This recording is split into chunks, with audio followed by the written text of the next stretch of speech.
Okay.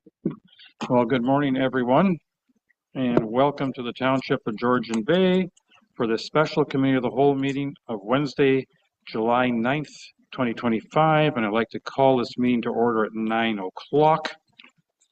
In the spirit of reconciliation, we wish to acknowledge the enduring relationship between Indigenous peoples and the territories they have traditionally occupied. We recognize and deeply appreciate the historic connection they have to this place, the land, the water, the sky, and all that live on it.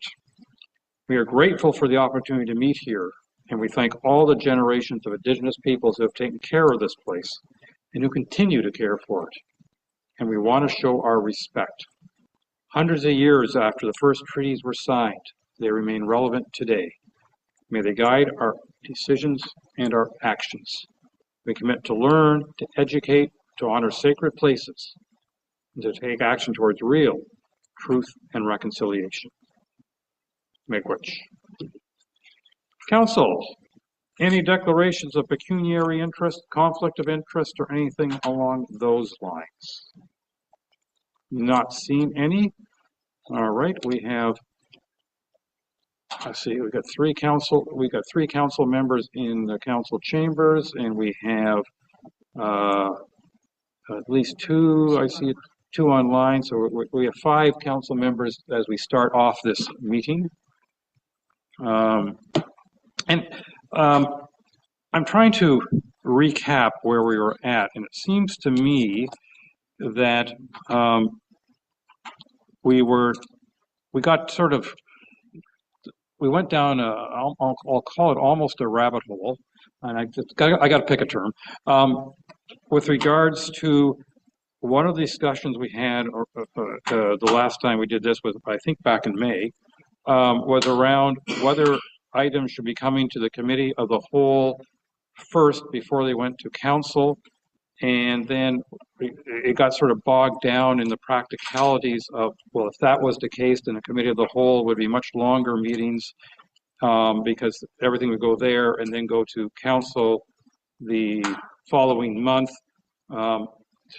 to appear in most likelihood on the consent agenda unless somebody pulled it. And when it was suggested that would change around our scheduling for future meetings and all that stuff, everybody pulled back and said, well, let's give it a second thought. I'm paraphrasing. Each one of you probably has your own different interpretation of how we got there. But the net result of that was in June, we did not approve the 3 motions. I think it was 3 motions that came out of the May special committee of the whole meeting. So now we're almost back to ground zero on them. But I think the one item that I remember we want to give a little further thought to, and I'm suggesting we might start this conversation this week or this morning on that, and that is whether or not we want more items coming to the committee of the whole before they get in front of council, recognizing that that will lengthen our committee of the whole meetings and delay by a month any discussions that currently are going straight to council. With that, I'm open. This is, I'll call it your meeting, not my meeting, in that I'm open to anyone deciding whether we should talk any further about that or move on to other matters.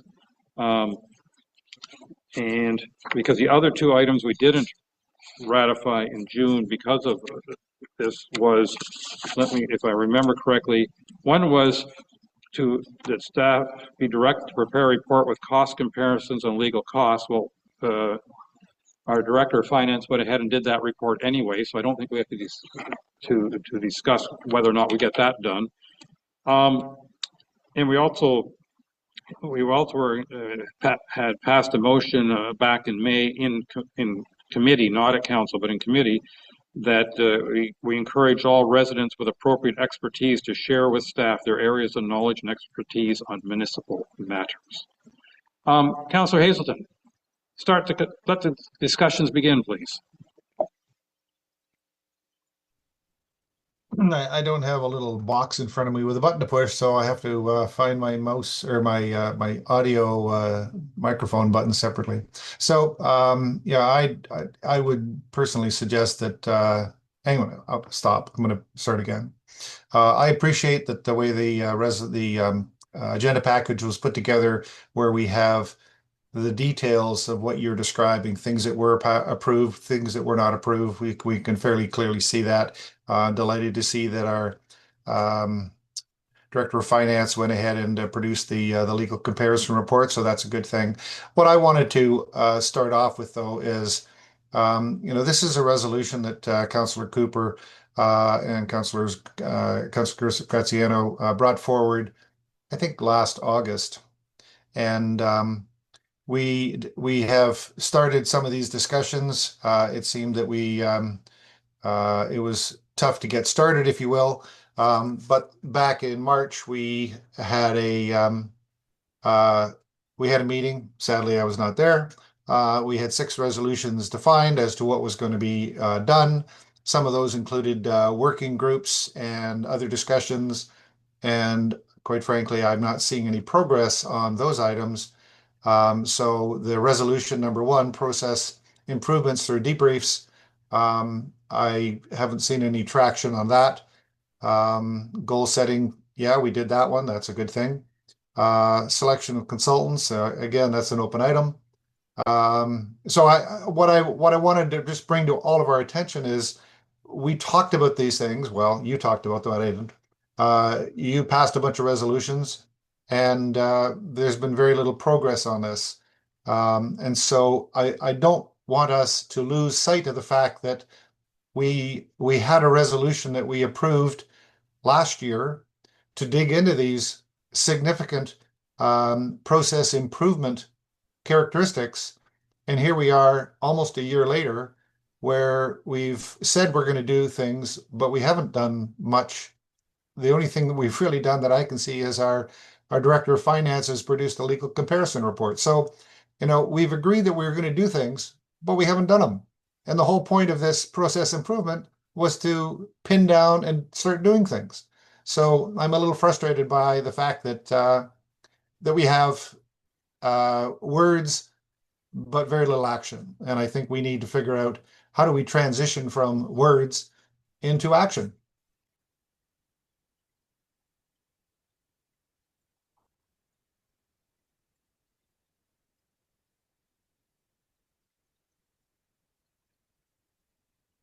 Mayor, you're muted. I apologize. Thank you.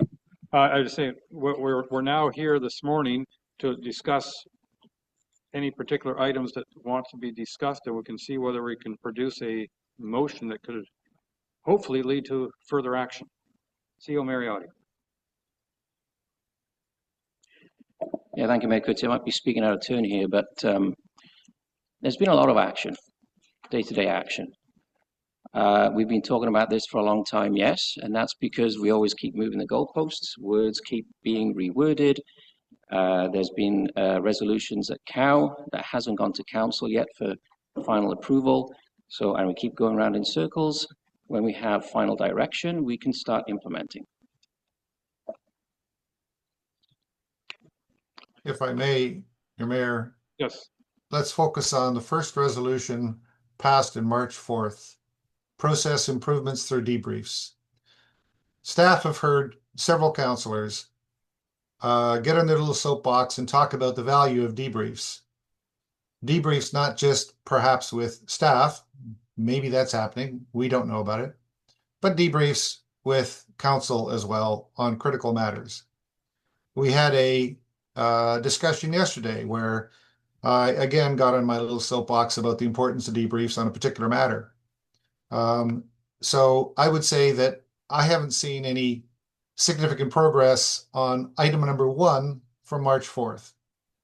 And maybe I'm missing something, but I think the whole point of Councillor Cooper and Councillor Graziano's process improvement resolution from last year was that we dig into these factors and we aggressively deal with them so that we can, in fact, make process improvements.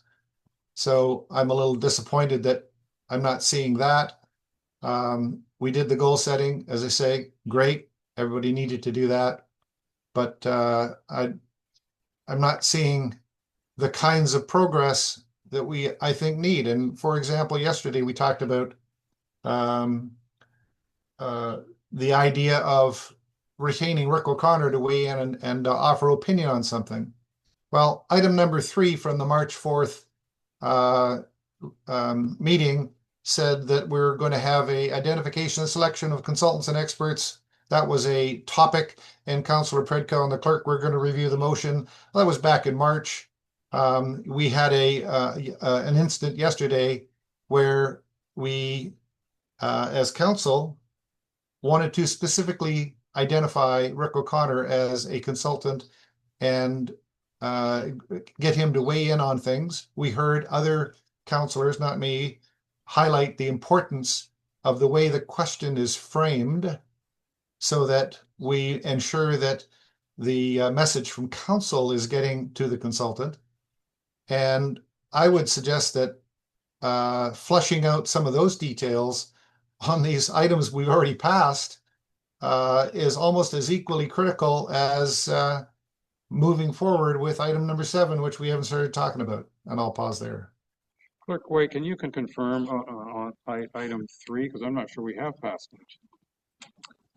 We have not. So the items that came forward to Cal in March were reconsidered in April and then finally adopted by council in May. But there's only 3 of them. So process improvements through debriefs. That direction is for the mayor, councillors Cooper and Jarvis, and the director of planning to form a working group. Goal item 2, which is goal setting for each term of council, the mayor and CEO to schedule one-on-ones together with each member of council. And item 3, which is code of conducts, which is currently under my work plan.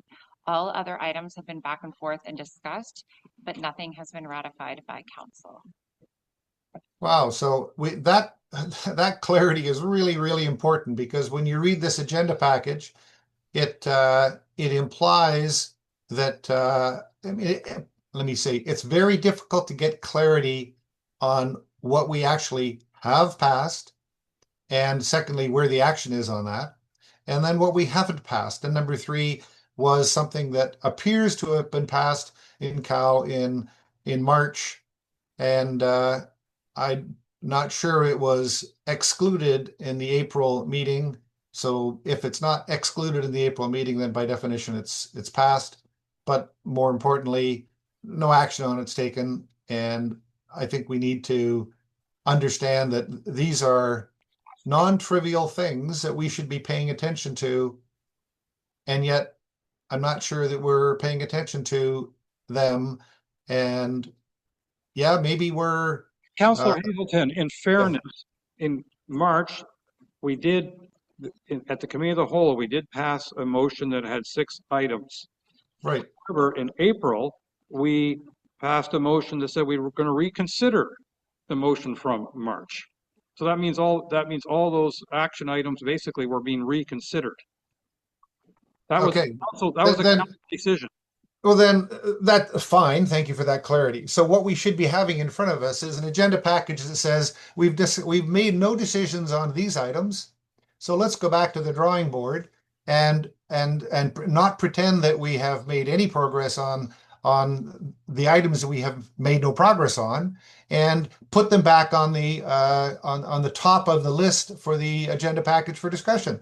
So I mean, if you look at the motion that was passed in April, it said items 3 to 5 will be brought forward in May, items 7 to 9 brought forward in June, and of course that meeting didn't happen, and items 10 to 12 brought forward in July. In other words, we were trying to keep moving this forward. Right, but moving, so the target agenda for July means that we are ignoring the things we have previously talked about, thought we'd made decisions on, but now we're hearing that we haven't made any decisions on. And so we need to, I mean, these are not things we should be skipping over. I guess that's what I'm trying to get to here. The topic of process improvements through debriefs. We can spend all morning complaining about how we got to where we are now, or we can decide this morning to pick an item or 2 and discuss them. And maybe, if we're lucky, get council to agree to move forward on 1 or 2 items. I'm going to go to our clerk and then to Councillor Graziano. On the agenda package, there are two documents. One is the process improvements, and then in brackets, Cooper document. If you go to that one, which has the original list of the 12 items, the three that have been ratified by council that we have solid direction for, that is existing direction currently, has a yellow highlighted note referencing the motion that gave us that clear direction. So there's only three of them, which is items 1, 2, and 3, or 1, 2, and 6, apologies. And all of the other ones we do not have current direction for at this point in time. So maybe it's easier to reference that one to see which one has or has not been ratified if it's not. So follow up, if I may, Your Mayor. Yes. So if we have decided what we are going to do on item 1, but there has been no action on item number 1, how do we trigger action on item number 1? I've made a note on item 1 to contact Councilors Cooper and Jarvis and our Director of Planning to schedule a sit down to organize a working group. Okay, so I think one of the things that we discussed a while ago when we talked about resolutions coming from council to staff was that we needed to put target dates on these things, because otherwise they seem to disappear and fall off the edge of the whatever. So I think we need to, if we're going to make these decisions and we're going to do something, we need to put a date on when it's going to be done and when the next report on these on the progress on these items comes forward, because on here we are. On item 1, I do admit, I appreciate the reminder because I'd forgotten. I admit that. And I will this week contact Cooper, Jarvis, and Whitlib and see when we can organize a meeting as soon as possible. Thank you. Councillor Graziano. Thank you, through your worship. I think our CAO brings up a valid point in that we seem to have parallel efforts or a parallel approach on the same subjects and the same issues, and I think it'd be incumbent upon us to understand why that is. Is it because our lessons learned meetings such as today is not being actioned on? Is it because perhaps things are being misunderstood, or we need to tweak or iterate off of what was originally passed? We need to find a way to streamline this and put what we are discussing along with what we pass into practice, and ensure that there is a way to determine whether what we are requesting and or requesting of staff or ourselves, excuse me, we need to measure somehow that this is happening. This constant feedback and this kind of loop that we keep seeing ourselves in is not beneficial to anyone. And I think that I'd like to see a way that we can implement the conversations that we're having through this type of forum or format, and see them actually roll out into day-to-day interactions and or policy. So like I said, I feel that our CAO's comments are valid, and we just need to streamline our ability to address concerns and put them into practice. Thank you. I agree. I think we also have to recognize that on some of these matters, there have been differing opinions from different councillors, and therefore part of the challenge in these discussions is to come up with a position that at least 4 councillors agree with, so that we can create the motion to move forward. Because at one point we had some motions and then we backed down. So that's also part of our challenge that we have to recognize as a council, is that on some of these matters there are different opinions. Having said all that, should we now try to pick a item? And I'm going to go to Councillor Cooper, because after all, you started all this a year ago. Let's pick one item and discuss it. And I don't want that items to be 1, 2, or 6, because we already had those motions. We already had motions on those 3. So let's pick one and let's discuss it. So, Mayor, I just wanted to make a couple opening remarks, and we've had lots of them so far, which is you might as well join the club. It's part of the process here anyway, isn't it? Really, that's what Cal is for, to have these conversations. And sometimes they're maybe not as easy as we think they might be. But the truth is that we hopefully agree that some of these process improvement items are worthwhile. And let's see how we can get there. And I agree with you. Not everybody's going to be on board, but as long as we have the majority, then as they say, Bob's your uncle. So anyway, I hope we can get there. And I you know, don't particularly want to own what the next item is, other than I don't mind suggesting that we just sort of work through the ones that we have yet in front of us. I think so it really appears that we still, in a way, have to deal with 3, 4, 5, 7, 8, 9, 10. Have I got about right? Yeah, everything except 1, 2, and 6. Right. Now, if I may, on item 3, Yes. we did in May have a motion after some discussion. Mayor, could you turn your mic on, please? Oh, I apologize. Sorry that I needed that reminder. I was mentioning that other than items 1, 2, and 6, all the other ones we have not, I'll call it, concluded or even started. On item 3, back in May, we prepared a motion that read, be it resolved, the Committee of the Whole encourages residents to request inclusion in the preferred vendors list, and that the Committee of the Whole encourages all residents with appropriate expertise to share with staff their areas of knowledge and expertise on municipal matters. That's where we ended up with the discussion on that, but I don't believe in June we ratified that. So with that in mind, we could just go through numerically Yeah. and start with 3. Microphone. Sorry. I had it on and turned it off. Oh dear. I'm going to leave mine on.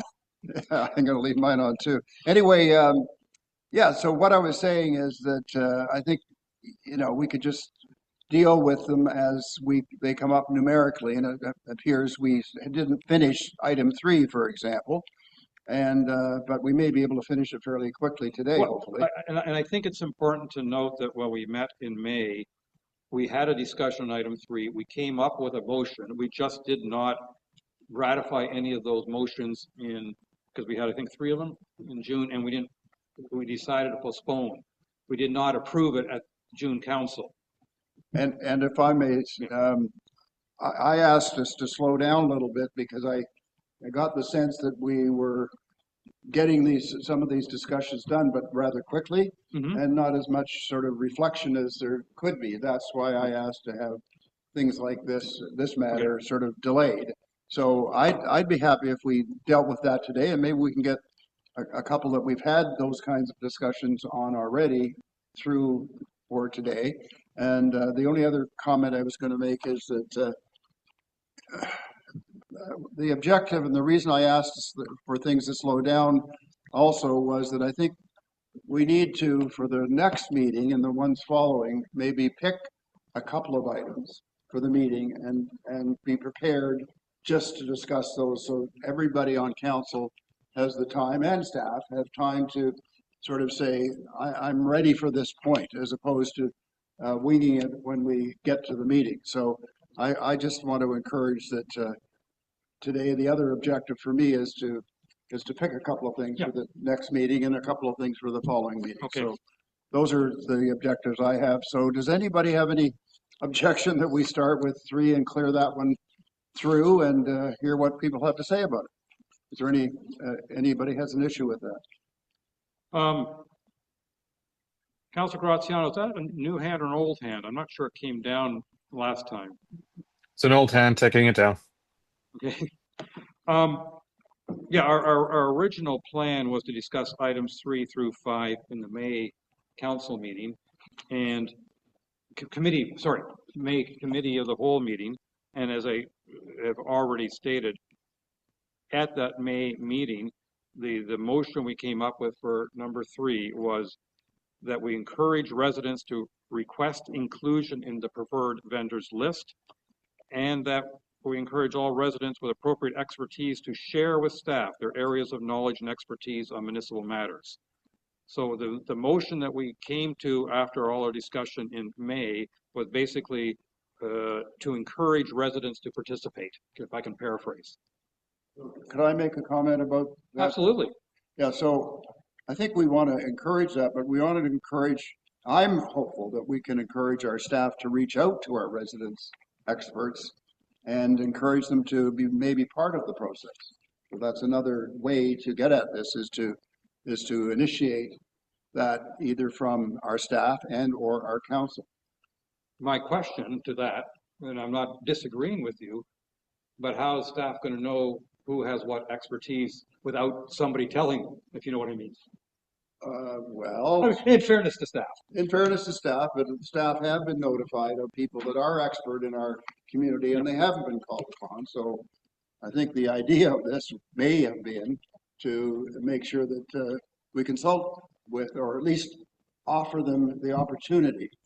Well, may I suggest that, you know, in our various emails, social media, and all that sort of stuff, that we include some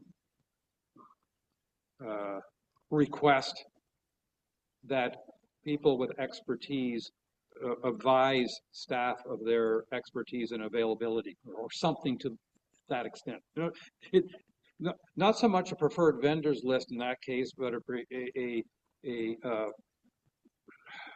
I'm not sure what the right title would be, an experts list that staff could utilize. Yeah, if we had a list there, maybe the council could make some Yeah, suggestions. oh, absolutely. Everybody could. Here are the people I think you could contact. Maybe- Microphone. I said we could get people like our counselors to make a suggestion as to here are some people that could be on the list for this area of expertise versus that area of expertise. And here, would you be so kind as to sending these people the RFP? So those are, pardon me, you do that? So we have done that. We've issued copies of RFPs to members of council as well to be able to forward on to their connections locally. So that's been enacted. Okay. But you don't have a list of the people that could do this or I've that? not been provided with a list. No. So we could help you with that, but you could also request it from us too. Well, okay, chicken and egg. There you go. Councillor Cooper, this is your idea. If you'd like to facilitate that, give us a list. And our job is to ask the staff to execute, if you don't mind me saying. Thank you. Well, may I suggest that, and I have a bunch of hands, so I'm going to go to them in a moment. But we may want to add a third sentence to this particular motion, which is something that council and staff work together to create a community list of expertise, or something to that effect. That the staff could then go on and send them the notification. Thank you. Okay. All those hands, I got Bocek, Predko, Hazelton, and Jarvis. So I'm going to do it in that order because that's how they are on my screen. Councillor Bocek, please. Thank you, Mayor. I'm not in favor of this in any way, shape, or form, and I'll tell you why. Personal experience, I've coached a lot of sports teams in my life. I've had a lot of parents who think they can coach from the stands because they think they're experts in what I do. And my feeling is, if we have these experts that know so much, why don't they run for a council position? Either that or join a committee that will discuss this and then bring it to COW or to council. So I've got lots of friends who are experts in all kinds of fields, but they didn't run for council, and they surely didn't join a committee which would help council. So I don't consider them as experts. So I can't agree with this whatsoever. Thank you. All right, Councillor Predko. Thank you. Just trying to find all my audio buttons as well.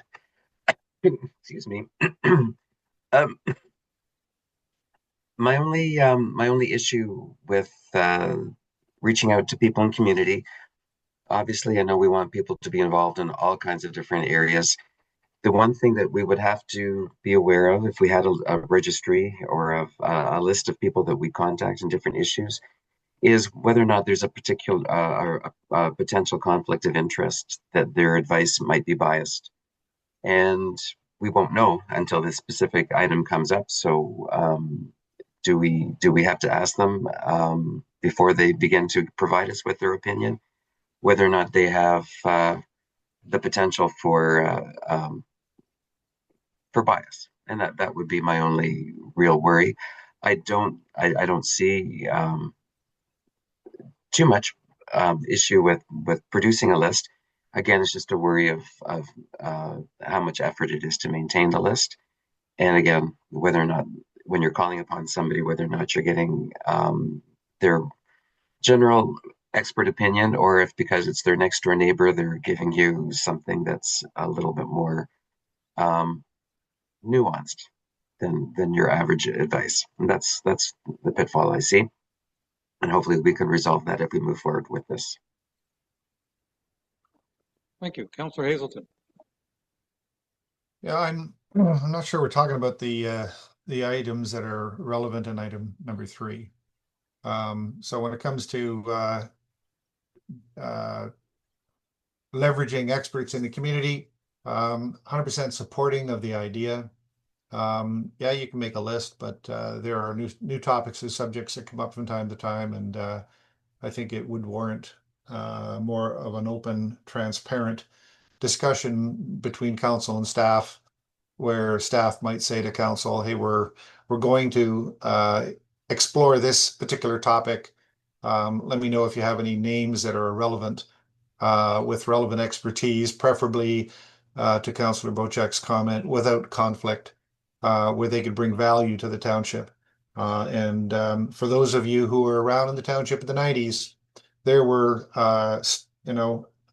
giants in our community who were involved and were almost like staff, but they were all volunteers, and they were providing incredible coaching and guidance to the township without conflict. And so this is certainly something that we can do. However, we look at item number 3, and I don't see if that's what we're talking about. And just Mayor, please confirm we are talking about item number 3.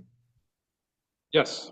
Okay, so item number 3 is not to do with a list of community consultants or experts or whatever. Item number 3 is about ensuring that when council has a question for a consultant to bring value to the township, that the council would be engaged in crafting the message and identifying the consultant that we want that message to go to then get the opinion. And basically, as Councillor Cooper and Councillor Graziano have worded it, be a result, the council provide explicit instructions about what it seeks to achieve through retaining an expert, and shall produce a resolution to detail its goals and provide a description of the ideal expert it seeks. I don't see that relating to the kind of conversation we just had about whether we have an expert list or not. This is all about when council wants a specific opinion on something, council should be framing the terms of reference for that opinion, because it's council who needs that opinion. And I think what this resolution is implying is that maybe we have to work through staff to actually deliver the terms of reference in the question. But as was said very clearly yesterday by another councillor, how you ask the question and the terms of reference of that question will guide the expert on what opinion they give you. And that can only come from council, where we are dealing with key concerns that relate to us as council and councillors. So I think we got 2 different topics going on here, and I would hate to see us come to some sort of conclusion on one area and ignore the key thrust of item number 3. Thank you. Councillor Jarvis. And I had all that time to figure out where my mic key was, so I had no problem finding it when I needed to. I appreciate Councillor Hazelton's clarification. I was about to wander off in a different direction, and he's focused things in a manner that I think is appropriate and is in line, actually, I think, with what we discussed yesterday with regards to Rick O'Connor. I think we framed what was required of Rick yesterday, and that's perhaps incumbent on council to make sure we proceed further on as we move forward on this. That works for me very well. I mean, if we're gonna request expert advice, then we need to make sure that we frame our request for that advice in a manner that elicits a response that's in line with what we need. So thank you, Councillor Hazelton. And just from a wandering standpoint, I think it's incumbent on councillors themselves that if there's a subject to which they have access to an expert that might be able to help staff, then maybe it's up to that councillor or councillors to talk to that expert and get them to come forward to offer their services. And I see no problem with that either. And we've done that before. I mean, we've had experts, and they've been very, very helpful in the past. Thank you. Councillor Graziano. Thank you, Your Worship, and forgive me for being off camera. I'm taking care of my daughter this morning. She actually stepped on a nail yesterday. Excuse me. I'm perplexed at the fact that we wouldn't consider people within our township to assist and provide feedback. I understand that we can only take the feedback and consider it. It may not be a professional response and or answer, such as a legal advice, and requiring and or obtaining ILA is always a very prudent approach to anything. But when it comes to having subject matter experts within our community, there are a lot of people that not only know their disciplines well and have been well tenured in their respective disciplines and can provide valuable feedback, perhaps for free, and a lot of times, but they also love their community and want to see it thrive and do the best that it can, and they love their municipality, their cottages, their neighbors, and so on. And so I think as a first line of inquiry, perhaps we can reach out to the group that we do have, and maybe it's incumbent on all of our counselors to draft a list of people or subject matter experts within their area that might be able to provide information such as planning or legal or environmental. And if there is a question with regards to a conflict of interest, specifically if there's a COG matter, and Councillor Cooper, Councillor Jarvis, just using it as an example here. But if it's a COG matter, perhaps we seek advice from a subject matter expert from 6 Mile Lake to ensure that there's no bias and or it's impartial advice. So engaging the community, I think, is great. There's a lot of great people, a lot of great minds, and a lot of passion within our communities. And I think it may not only save us some cash in the long run, but also give diversity in perspective and thought. My thoughts. Thank you. Thank you. Councillor Cooper. Thank you, Mayor. And I've been listening to all the input. It's been very interesting. And I just would like to say that one of the reasons for this item and the discussion, I think, is that, the question becomes, why would we reach out to our community and maybe the experts in our community? That's the question, I think. One of the answers is they understand Georgian Bay, which is one hell of a unique place. And it's very complicated. And somebody coming forward from a very urban environment takes a long time to understand what goes on here. We're not like the 442 of the 444 municipalities out there. There's very, very few municipalities in Ontario that are like the Township of Georgian Bay. And I think we need to remember that uniqueness.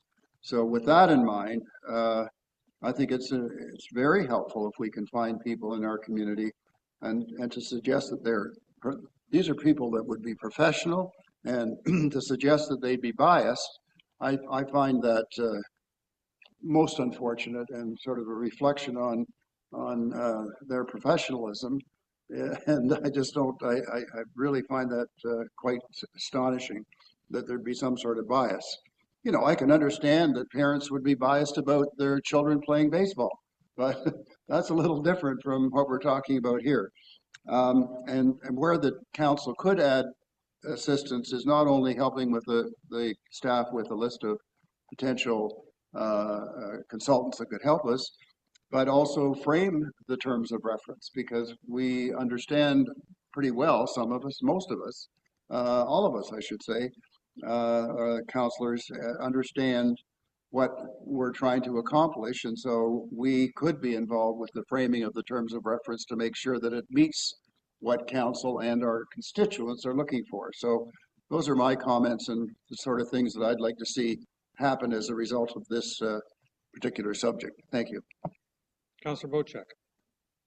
Thank you, and through you, Mayor. I'm a little confused on this. We had Councillor Hazelton say that it's not so much a list of the experts and their expertise, but at the same time, he's saying there was giants in the 90s that came forward and volunteered their time. So I think we're talking out of two sides of our mouth on that. As councillors, at least as this councillor goes, I seek the advice of the community experts because I'm the conduit to this council and to this staff.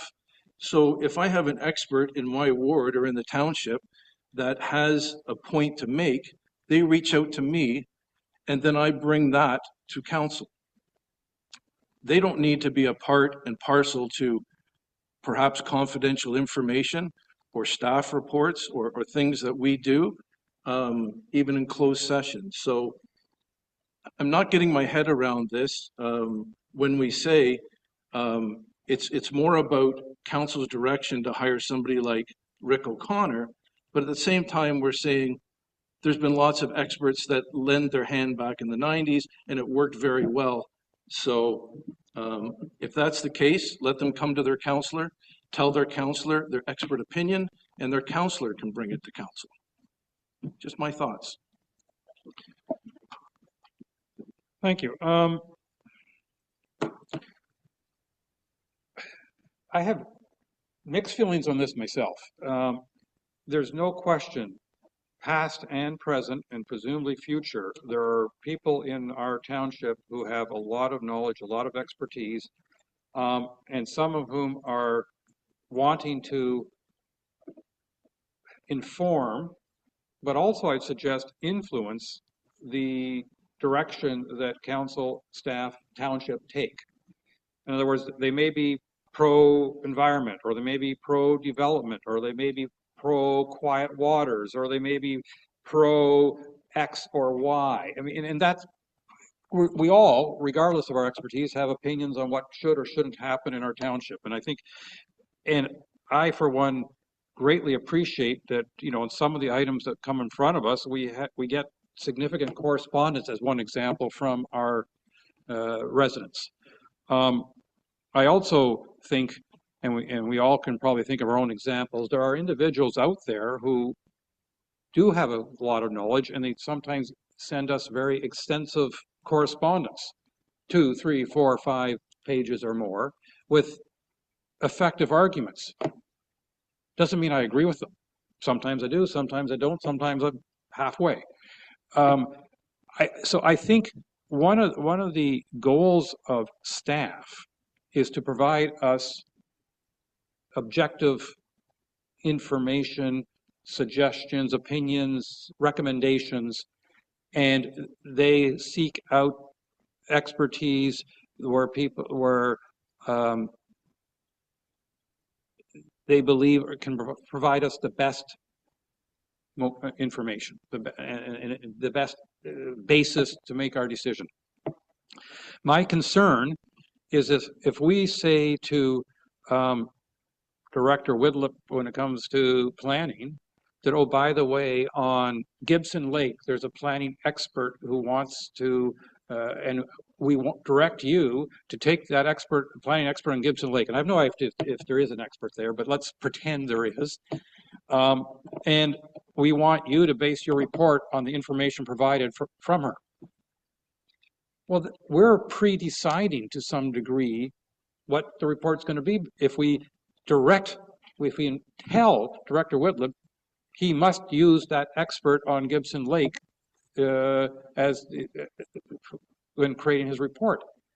We've tied his hands, and I don't want us to do that. I want us to say, are you aware that there's an expert on Gibson Lake and you should perhaps talk to her? That's one thing. But directing him to use that expert as the outside professional advisor is a significant step further. And I'm talking also here about appearances. If we say to you, Director Whitlam, use that expert, I'm willing to venture there are numerous people on Gibson Lake will disagree with her.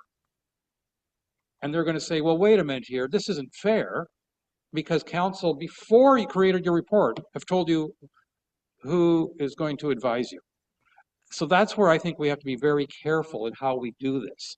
There's no question of expertise. There's no question that some people would be happy to sell their services to us who are in our township, or be happy to provide it free of charge.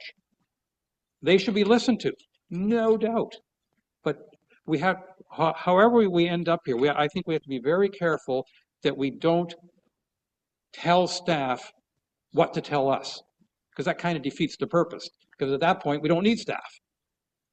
And I humbly suggest that without staff, this township would collapse. Could I comment on that? Yeah, absolutely. And I think, you know, it's a valid concern that you have. Certainly that is not my intent. I wasn't suggesting it was. I just, whatever we end up with, we have to be careful that we don't say the wrong thing. I think the right, hopefully where we land is that here are some of the people that you could consult. And that's what I'm talking about. And where we can have more impact as a counselor is making sure that they're the right people on a list for particular expertise, whether it's planning or you name it. But also what I think we've talked about is that we get involved with framing the terms of reference for this particular issue. That's why council is here, to give direction, what the community is saying, et cetera, et cetera. So all I'm saying is that we need to play a role in terms of the terms of reference that would be brought against this particular subject matter, and the terms of reference would include the qualifications of who was going to be able to do this or not, and what to avoid, et cetera, et cetera. And if somebody has an obvious bias, you wouldn't go with them. Anyway, that's my thoughts. Thank you. Councillor Hazelton. I see CEO Mariotti's hand up, so why don't you let him go first? Thank you. CEO Mariotti.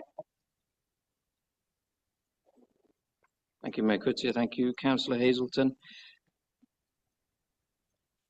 We do interact, as council knows, on a fairly regular basis with various residents with knowledge and background. Totally supportive of continuing that. So if there's a file that is on the radar for council, and council has a contact who may assist staff with the context and the background to a file, 100%. We've done it, and we'll continue to do that. When it starts to encroach on the fact that council would like the expertise of that resident, and that it has to factor into, you know, that the expert input, if you like, that has to factor into a staff report, at that point, that's where staff then has to engage that individual to have that expert input in black and white, and it has to be paid for, because it has to be, in terms of transparency and openness, we have to be able to defend whatever report comes out, and it's based on XYZ expert testimony. In terms of having input to the RFP, it depends. That's so broad, because if we want to talk about, let's say, the OP that is coming down the pipeline, yes, the community is going to have input into the overall process, absolutely. But the creation of the RFP itself is something that should be entrusted to staff, because staff have the expertise and the experience to be able to draft these kinds of matters. And it also helps move things along, because otherwise we're going to end up having 2, 3, 4 council meetings as we have done in the past on several topics, and this just delays the process.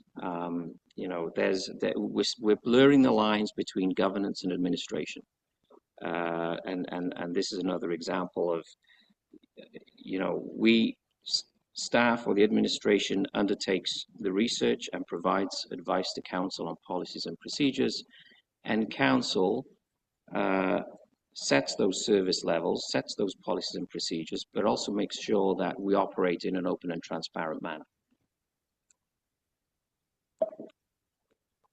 Councillor Hazelton. So I'm delighted to hear again something I've already heard, that that staff reaches out to and does have conversations with people in the community. By way of example, there's a lady in Gloucester Pool, Cindy is her first name, and she has brought great expertise on the topic of water quality. You know, I think that I think if I frame her skills that she has brought to the table there, she has passion for her cottaging community. She has passion for water quality. She has expertise and works for, actually in the U.S. at a federal agency dealing with water quality. And so on one hand, one might say, well, she's got conflicts of interest. Well, guess what? She's got a passion for water clarity in her area. I can't imagine any conflicts of interest that one could associate with her and the expertise that she brings to the table. So I think we have lots of people like that in our communities. But what I wanted to highlight here is, I think we're talking about two different kinds of things. I don't want us to compress the two thrusts that we are talking about here into one. We have one thrust that is talking about leveraging expertise with community experts. Now, one of the things that I've heard in the past, and I just want to put it on the table, is that, you know, it has been suggested, well, any expert can offer, you know, their opinion, you know, send us an email, write a report or whatever. Sadly, in the world of most of the topics we deal with, a written report is your classic asynchronous junk communication. It doesn't bring value, and the opportunity to engage in a dialogue is where the learning takes place. I mean, if that wasn't the important thing, then we would just shut down our council meetings and just send emails back and forth. So the value of discussion, the value that we have all laid and focused on here to have a COW meeting so that we can talk about things, is where value comes from through discussions. And so for anyone to think for a second that we want to have people in our community who are experts on a particular topic just send in a document, that's ridiculous. Engage in a conversation, that's exactly what we want them to do. Do we want our staff to take direction from those experts? No, we don't.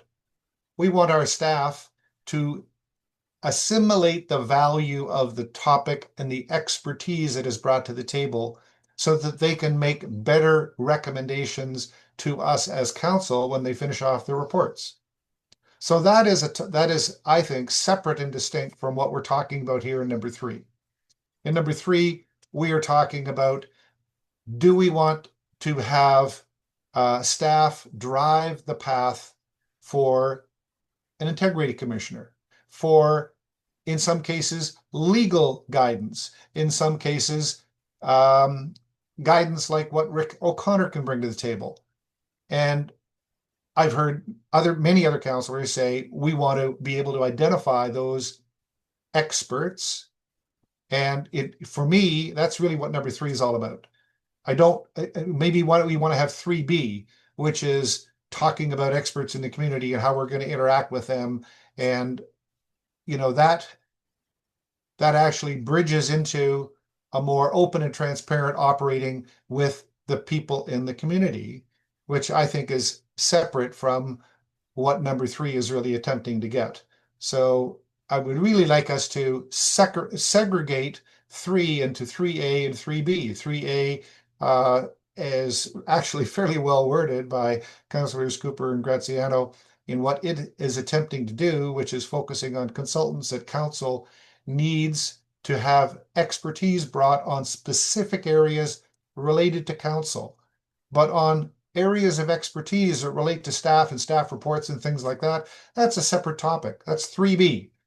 And that's where this open, transparent dialogue with members of the community, maybe we have a list, maybe we don't, but more importantly, as I've already heard from others, if we as councillors know that staff are working on a particular report, and staff say, by the way, do you know anybody in the community that you think would bring value to us in a discussion environment, so that we staff can be more informed and have a better base than we might have had?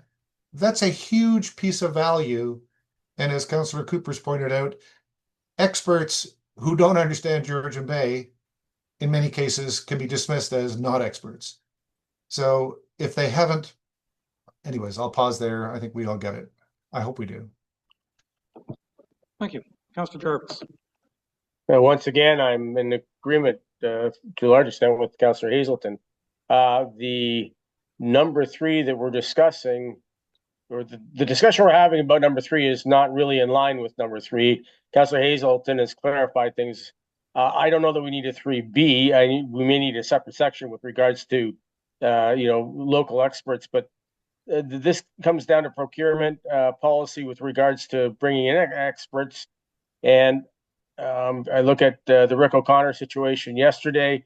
It was with, it was discussion between staff and council as to how we arrived at that decision to get Rick's opinion on something. I think that in the past, that has transpired. So I'm wondering if we're just beating over ground that we've been beating over for a while anyway. And perhaps, in my mind, to a certain extent, this whole discussion is somewhat redundant. And I worry, because we are talking about something that we've already discussed, and we already know that staff come to us, or we go to staff when we need specific experts in certain areas. But again, it's procurement is somebody who we would be bringing in, such as a Rick O'Connor or an IC, or somebody who has expertise in law. We've had that to closed session. People that we as council have provided direction to staff on the type of expertise we need, not necessarily the people we need, but the expertise that is required in order to carry out the desires of council in those situations. I think we've been doing that. I don't know if we need to, etch it in stone in these circumstances. If we do, so be it. But my belief right now, and I kudos to staff, I think that's what's been going on. So I don't know that we're getting anywhere with this, but let's try and focus on what that number 3 states, which doesn't include listing of local experts. In my mind, it's how we procure experts we actually pay money to for their advice. Councillor Bocek. Thank you, through you, Mayor. I'm listening to a lot of what's being said, and I have a difference in opinion. I think you can read into that. Our CAO was hired through a hiring process which involved a team here of council members, whether it's the mayor and one other council member, whatever. And then the CAO has reached out to experts in their field, and they're called directors of a particular field. My thought on this is they are the experts that we rely on to bring reports to council. Now, if those experts or directors, as they're appointed, decide that in their expertise they don't have enough knowledge to bring a proper report to council, then they have the people they can reach out to get that advice, whether it's a lawyer, whether it's an environmental expert, whatever.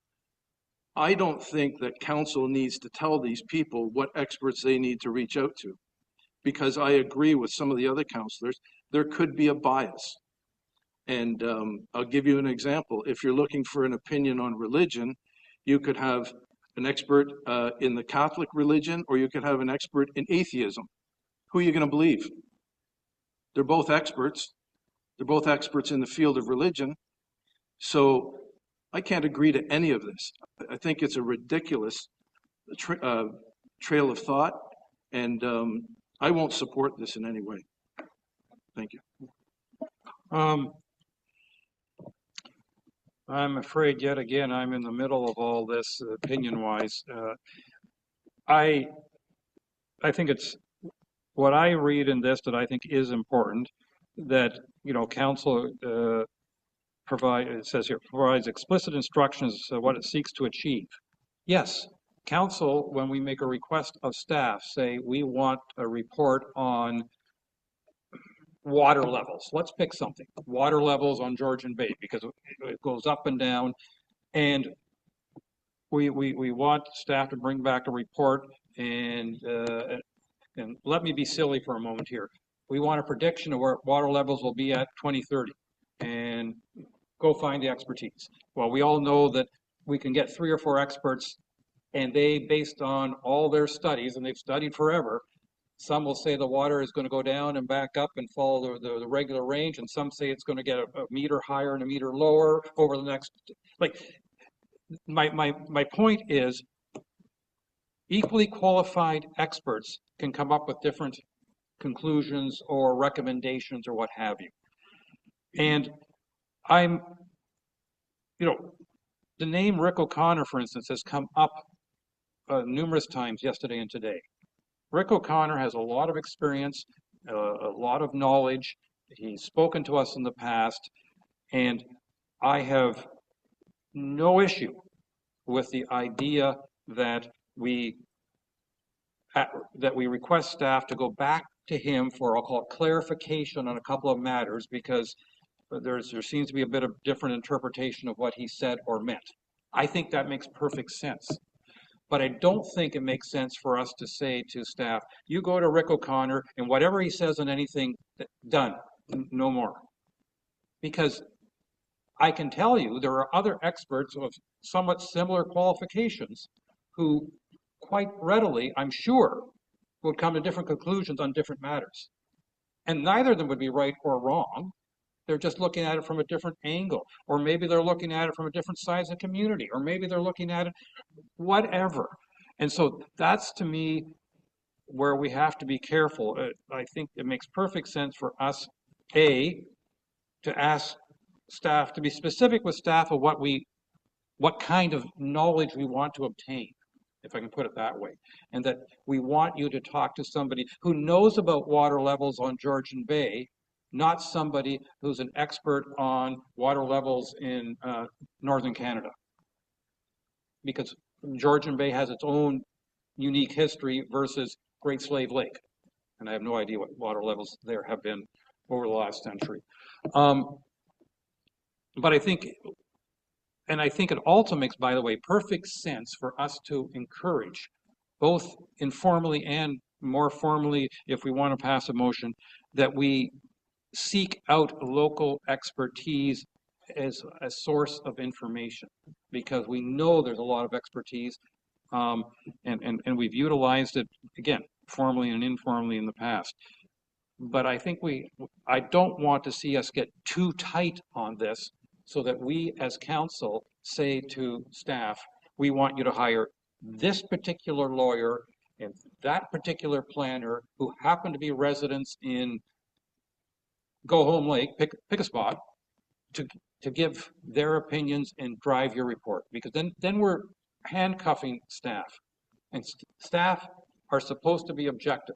And if we think they're not being objective in their reports, then we get to question them as to Why did you do this? So that I want us to be careful in how we end up.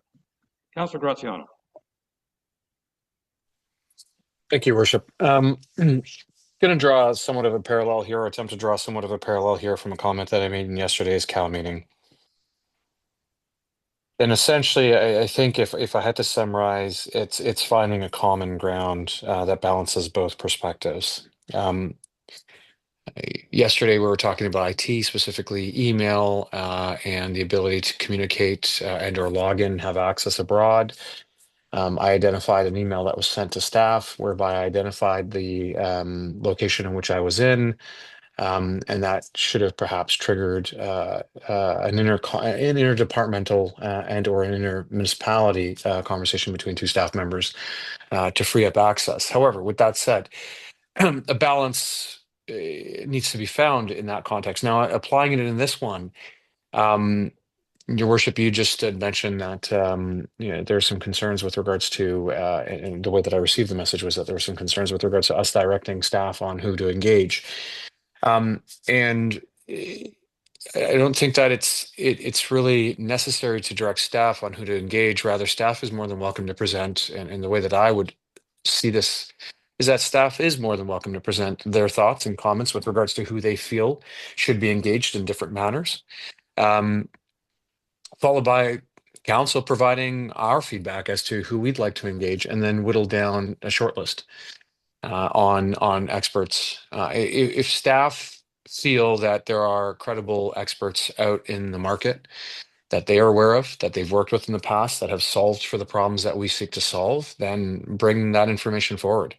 But at the same time, let's not preclude those that are that we as counselors may know are out there that are specialists in a specific topic and can help us address a specific issue. Let's come together and find out, based on perhaps resumes, who's the best fit, and not literal resumes, rather profiles and or accomplishments or experience, and whittle it down to who's the best fit.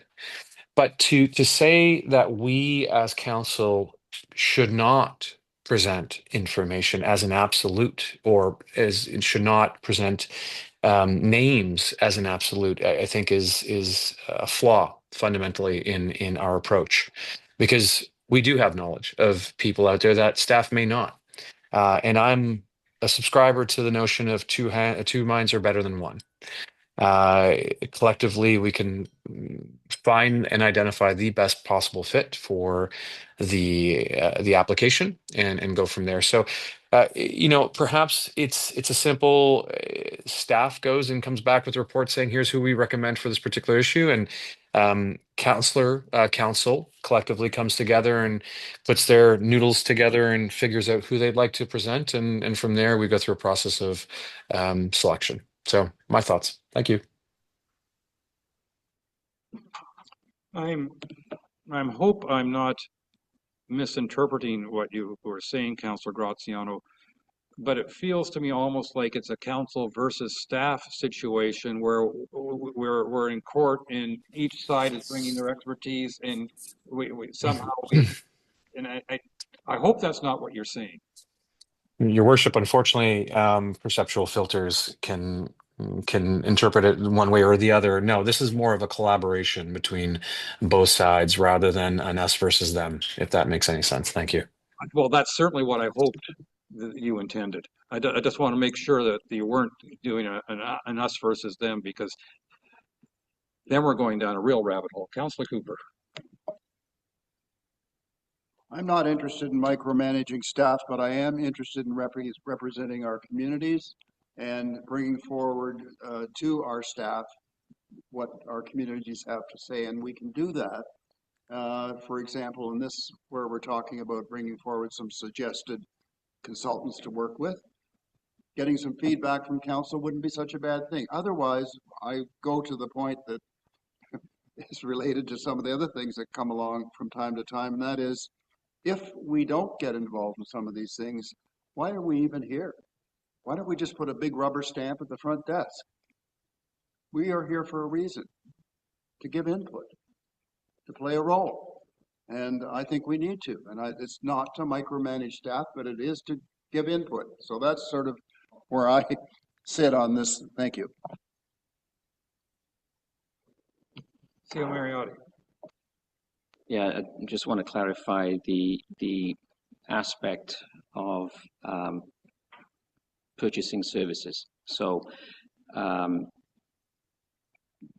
council has approved the procurement policy. We had the procurement lawyer come to council and explain the roles and responsibilities, if you like, of council and staff in terms of purchasing for goods and services. And really, council has to remain at arm's length from staff and suppliers in the procurement process. And also, council has to refrain from intervening or interfering in the procurement process. If it's saying to staff, hey, why don't you have a chat with so-and-so, he's got a lot of experience. I know we're going back around in circles, but if it's an informal conversation, if it's an informal input that may add background or history or context, so that let's say Director Whitlib can come up with a with a broader kind of understanding, that's not a problem at all. When we start going into the technicalities of staff issue an RFP and there are 4 or 5 bidders for the OP, for example, we're not going to come to council to say, here are the 4 or 5 bidders, which one would you pick? That's not council's role. It's the administration's role. And since Councillor Graziano brought up the email and the lack of communication interdepartmental staff, I would love to have a copy of that email, please, Councillor Graziano, because I wasn't copied on that, and I'll see what I can do to fix things going forward. But it's also part of my my briefing note yesterday is that if I'm copied on these instances, I'm able to also help in streamlining any issues.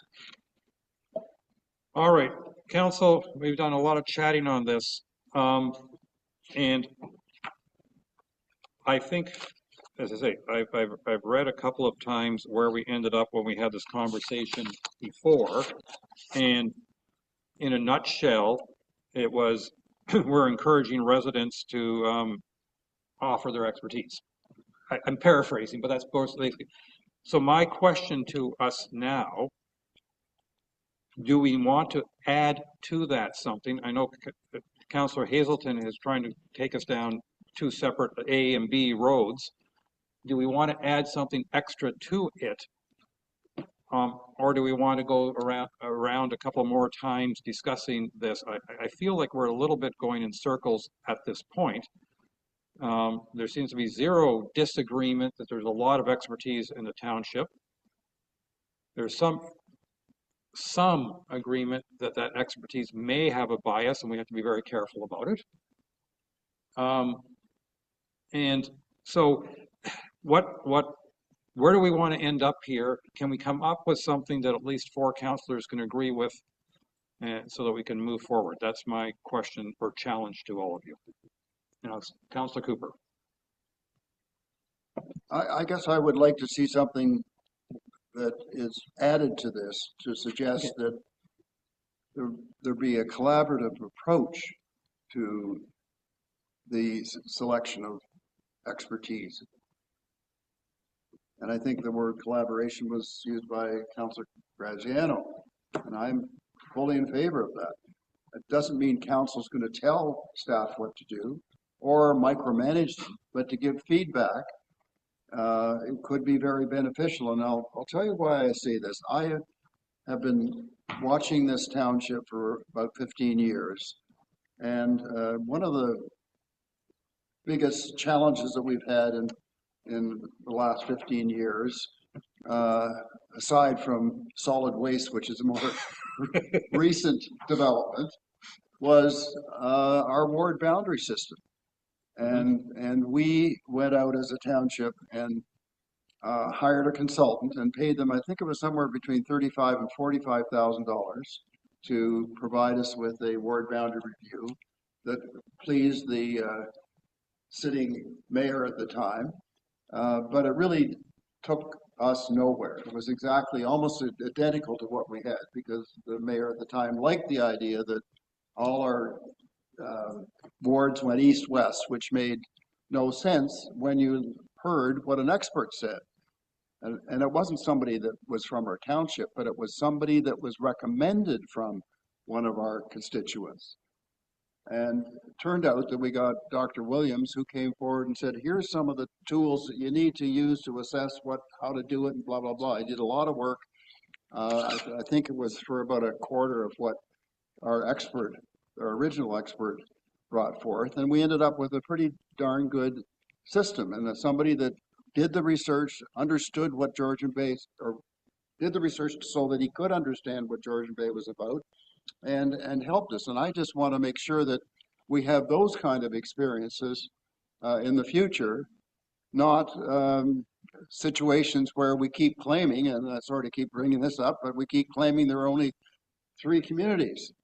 MacTiers, Port Severn, and Honey Harbor. I hear that all the time, and only 3,500 people. It's nonsense. So that kind of nonsense can prevail over and over again, and I think we need to make sure that we bring forward people that get who we are, and they don't necessarily have to be from this township. So I would encourage that we consult with our council, collaborate with our council when we're taking on some big thorny items, including OPs, by the way. Thank you.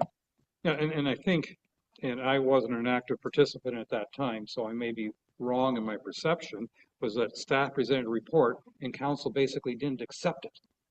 And council said, no, we know that there's other expertise out there, go get it.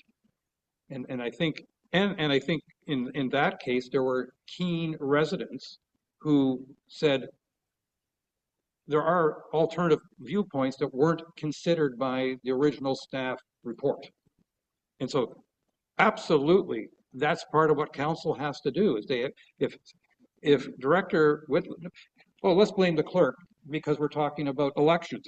If the clerk comes forward with this is what we should do in the next election and we think she's nuts, then it's perfectly within our rules and responsibilities say, please get another opinion. I think that's perfectly appropriate. But if we said to the clerk before she's preparing the report, you must go back to Mr. Williams because we liked what he wrote 10 years ago, and then she goes and says, yeah, well, but he's retired. So that's where we have to be, I think, careful. Yes. You haven't spoken yet in this meeting. Go for it. Thank you, Mayor Kuster, and through the members of council. Based on the procurement policy bylaw 2025-047 that was just passed on June 2nd, council members must refrain from intervening or interfering in the procurement process, the evaluation of bids, or the selection of suppliers. If there is a decision to have a local expertise, this is something that can be built into the evaluation method for an RFP. If this is a contract value under $80,000, this RFP can be done by an invitational bid in which councilors could provide the contacts in which council members would like that invitational RFP to be extended to. But as far as the procurement policy that was just passed, council members do not have the authority to interject in the evaluation of bids or the selection of suppliers. No, I think that's very valid, but I think council does have the ability to define what the RFP should look like, if you know what I mean. And I think that's part of what we're talking about, and I think that's part of what, for instance, Councillor Hazelden was bringing up, is that council should be actively involved in at least some cases, defining what the RFP includes. The process. Yeah. And if I might add, if council may remember the RFP for the waste review that was circulated to council for input. Mm-hmm. and staff received input, and then the final RFP was issued. So yeah, it's happening. Councilor Graziano, is that a new or old hand, please? Again, old hand, I'll take it down. Thank you. Okay, then I'm going to go to Councillor Bocek. Yes, and thank you through you, Mayor. You asked the question and you were trying to get a consensus of who is in favor of this and who's not in favor of this, and if you could find 4 people. I'm going to add my final comments here that, again, council is the conduit to bring the expert's opinion to council. And I'm going to give you a typical example. We all are aware that there was a particular expert who was an ex-councillor who sent an email with his expert opinion this week. I, in turn, took that email, thought it was very valuable, and his opinion was very valuable, and sent it to our planning director so that he could read it and form his own opinion. I think that is the proper protocol for a councillor. And so if you're looking for 4 people, I'm not going to be one of them. Fair enough. Depending upon where we end up, you may or may not vote in favor. All right.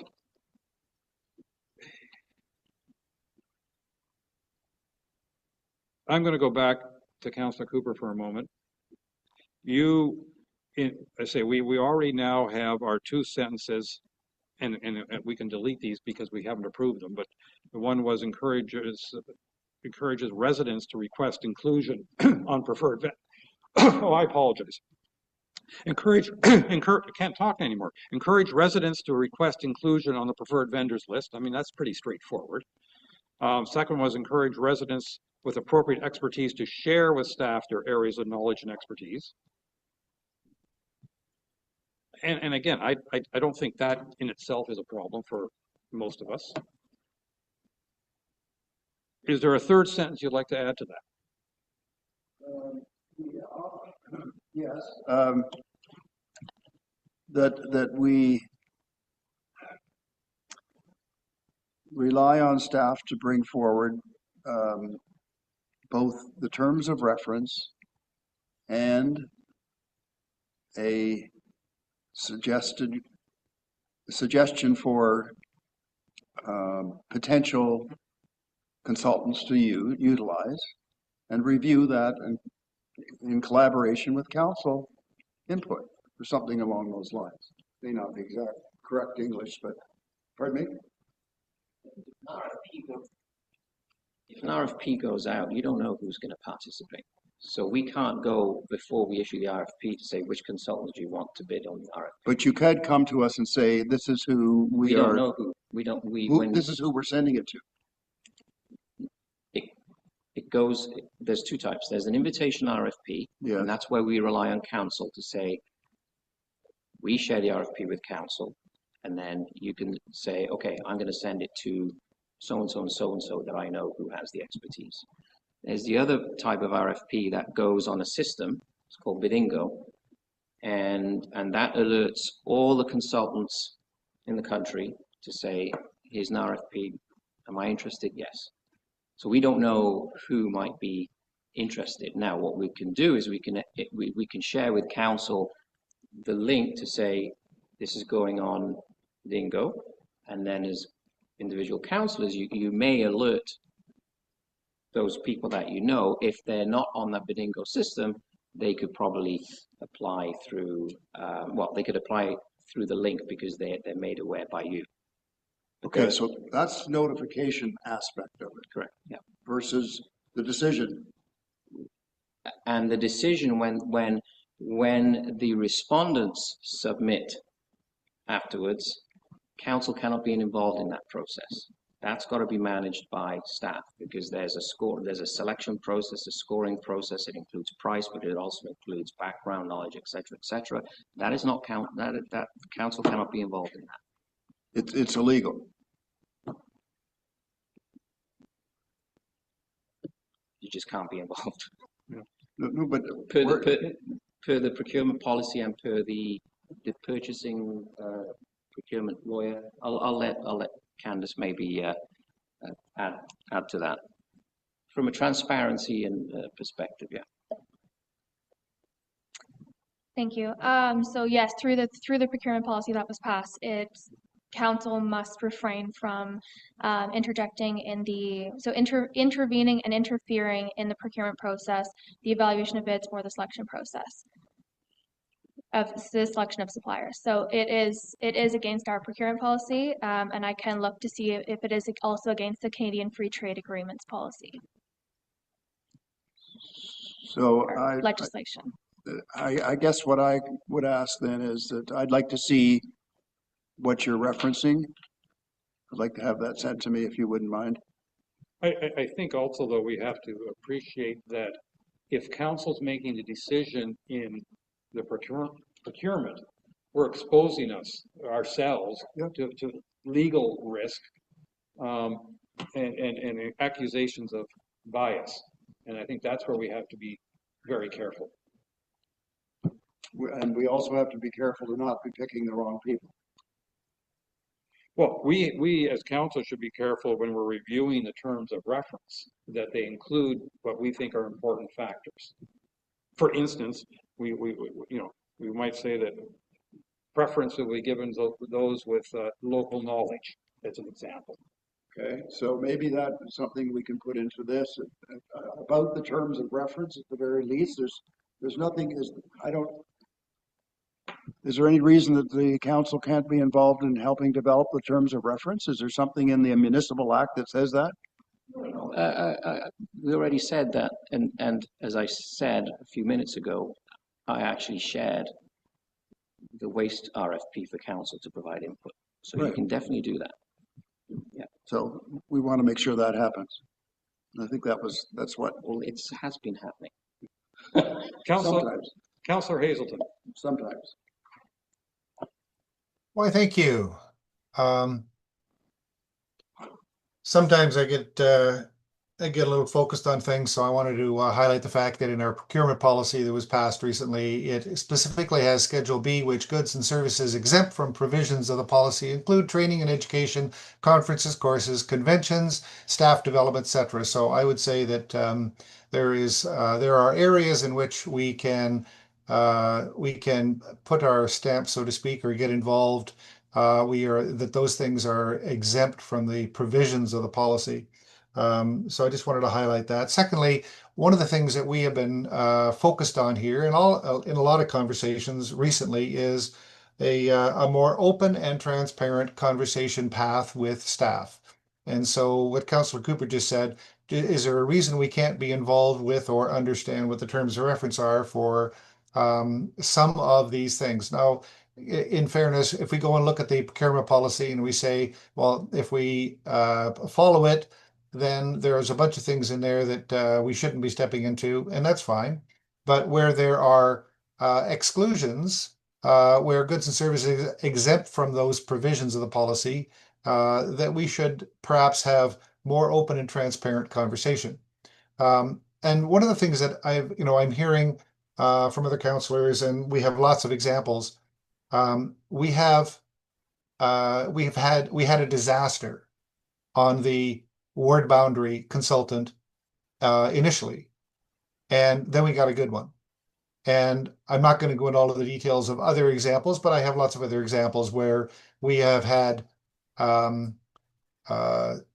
staff development challenges with consultants that were brought to the table, and so I think what's really important here is that we understand that what I think council is trying to do here is drive for more open and transparent communication with staff. And so I'm not going to argue about the processes that have been suggested that were open and transparent recently, but I think the key theme here is open and transparent. And let's have those conversations before a document goes out. Let's have those conversations before a document is finalized.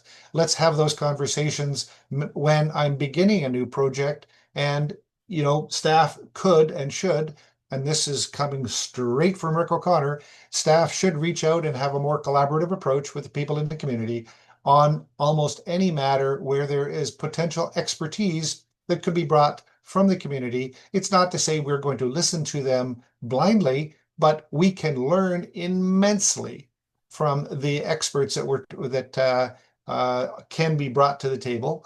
And maybe there is a time, is a time from time to time where council may say to staff, we would really like this consultant, and we would like to have these terms of reference for that consultant. And I would hope that we would have a close enough, open, transparent relationship where we could get that done.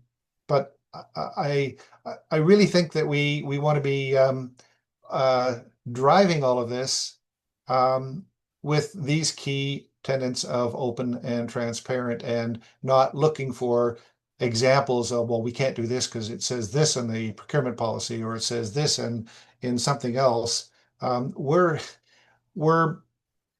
basically begging for opportunities for open, transparent working relationships here. And maybe we're moving a little bit better today than we were 6 months ago, but I think we've got a long path to go. How about the following proposed sentence? That staff ensure council input is gathered as part of the preparation of terms of reference for collaborative purposes when staff are implementing direction of council. That works for me. Okay, so that's the additional sentence. And so I'm going to have. What about our CAO? Could we ask him? Sure, you can. But you want to ask the CEO a question. You didn't see me, but I was nodding. You're nodding. So. Did we have a hand in? So at this point, we have moved by Councillor. This is a committee of the whole motion, moved by Councillor Hazelton, second by Councillor Cooper.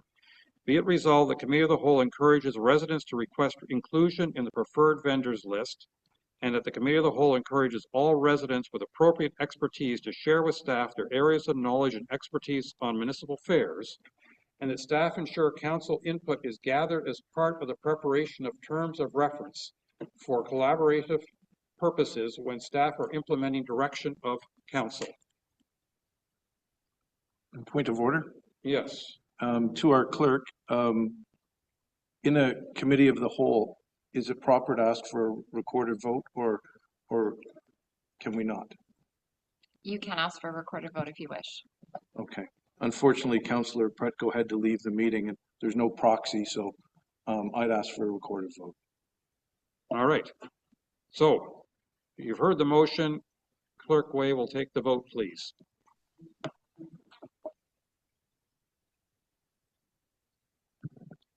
Let the record show Councillor Bocek requested a recorded vote. Councillor Bocek, how do you vote? No. Councillor Cooper, how do you vote? Yes. Councillor Graziano, how do you vote? Yes. Councillor Hazelton, how do you vote? Yes. Councillor Jarvis, how do you vote? Yay. Mayor Coutier, how do you vote? Yes. Let the record show the motion's carried 5-1. All right. Thank you very much.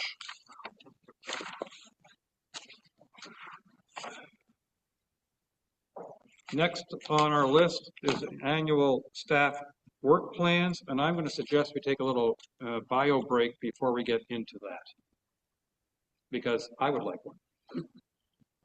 So how about we come back at 10:45, please?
I see you.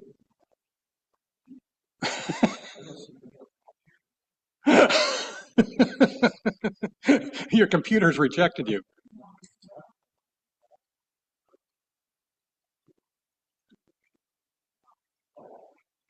All right. So now we're going to get back at it. We've established a hard stop of 11:30 because Councillor Cooper is going to disappear at that point, and he's responsible for this whole thing. So I've given him that power.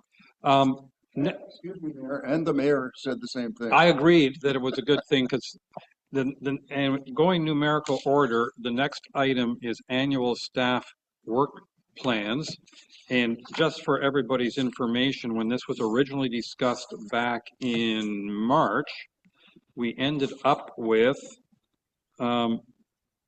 encourage more communication between council and senior management team regarding work plans. It was a one sentence thing that we ended up with. So that's our starting point. The intent of that was that well, there's two things there. One in the original one was that 25% of staff time be allocated for work assigned by council on matters which have not yet arisen, and I think some councillors had a little bit of difficulty with that. And that be it resolved that council provides oversight of the work plans in advance of them being presented at a public meeting. So, Councillor Cooper, I don't know if you want to add anything, and we'll see whether any councillors want to add anything, but I see where we ended up in March was simply, and I've lost a sentence again, but I'll get it back, was simply encourage more communication between council and senior management team regarding work plans. Councillor Cooper. Where we ended up is a bit imprecise, I think is the right word. Only in the reason the 25% is there, it doesn't have to be 25%, it could be 35 or 15, but that there would be some time allotted by our staff so that council can bring things forward and actually get them accomplished, because quite often we hear that our staff is so engaged with so many different things that there really isn't any time to do anything. And that I'm not suggesting that we're going to go out and hire 2 more people to take care of the 25%. I'm suggesting that maybe our staff take a look at their work plan and budget for the future to allow for some breathing room, shall we say, to allow things come forward from council. If there was some way to do that. So the 25% was notional in a way, but maybe having specifics there is reasonable. I don't know, but that's my thought. Thank you. Council, staff, comments. Councillor Bochek, please. Thank you, and through you, Mayor. Can we not achieve this by giving direction to staff from the council table? Well, effectively, that's what we do on a monthly basis. Yes, so that seems to be redundant to what's here. The concern, if this is my interpretation, so I may interpret incorrectly. The concern is if we approve or accept or whatever, are work plans provided for information or do we approve them? I've forgotten. But once work plans have been established, and if we 2 months later come up with a new project that we want, the council wants staff to implement, we don't want staff to say, well, okay, we'll do it next year because this year's fully booked. So it means a juggling of priorities and things like that. And we have heard from our CAO that the staff are fully booked. And so we're trying to build a little bit of flexibility in there to deal with things because they do come up from time to time. That was the reason for this. So I was just wondering, how do we prioritize this? Do we drop some things off the list so that we bring these new things forward? But the reason those things were on the list was probably because it was council's direction in the very beginning. So I'm just seeing that it doesn't make any sense to me that we would task staff with a specific task, but then say, drop that because we have something more important we want you to address today. It makes no sense to me at all. And that's my opinion. Everybody else is entitled to their own opinion. Oh, I appreciate that. Councilor Graziano, please. Thank you, Worship. I think it's wise that we as council understand what percentage of staff time is allocated towards council's action requests and or policies, and what percentage is allocated directly to staff and their requirements to effectively administer the operational aspect of our municipality. If there's an allocation of time, specifically on a monthly basis, whereby council can triage or prioritize our requirements, then at least we can operate within that time and start to give direction to staff and further clarity to staff. I think where I'm a little confused is staff has provided us with a work plan that identifies action items and mission critical issues that they need to address, and perhaps long-term projects as well. But I really don't understand on a monthly basis what percentage of that time is going towards council initiatives. And in understanding what percentage of that time or what percentage of time is allocated monthly towards staff, council initiatives, I think that we can adjust and tweak and fine tune accordingly. So maybe that's just a simple workaround, and having staff provide us clarity as to, hey guys, this is your block of time monthly. 80% of the time is going to go to administrative stuff that we need to prioritize for the betterment of the municipality, and this is staff led. The other 20% of our work month is going to go towards council, and this is what it nets out to be in total amount of hours or total amount of time.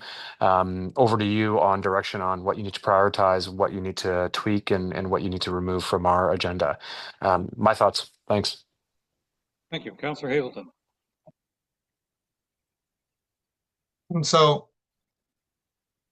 we have an action item tracking list, and we have lots of items on that list that are many days old. And we don't know if that's because we don't really know what the reason why that is. But I think that what this is attempting to do is say, when planning the work plans, there needs to be a general understanding of the kinds of items that come up from council on a recurring basis, month by month, that need to be addressed. And yes, reducing the number of items coming from council that are directions of council to staff, that's one way of solving the problem. But in fairness, I would say that generally the items that are being directed to staff from council are items that are of significant value and importance for the community, and are anyways for the community. So I think that's an important thing, that we need to understand that what that window of time is, and I'd like to understand why so many things that we've directed council to do, directed from council for staff to do, don't seem the light of day for months sometimes. And I wanted to bring up kind of an example of kind of staff time allocation. We seem, compared to a couple of other townships, we seem to have a lot of people in our planning department.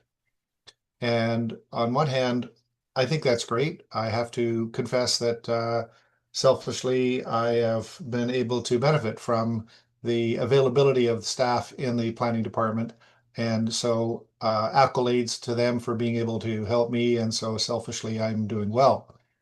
However, when I talk to the planning department, what I hear is that there is one project, if you will, I'll call it a project, it's a geography area, one project that is consuming enormous amounts of the planning department's time.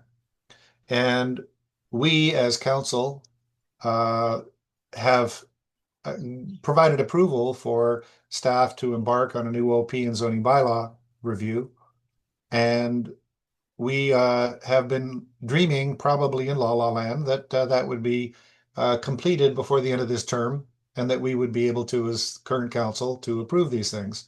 But every week that goes by, it looks like that is more and more unrealistic. And perhaps this other project that is consuming all of the time of the planning department is preventing us as council and a township from getting on with priorities that we've set.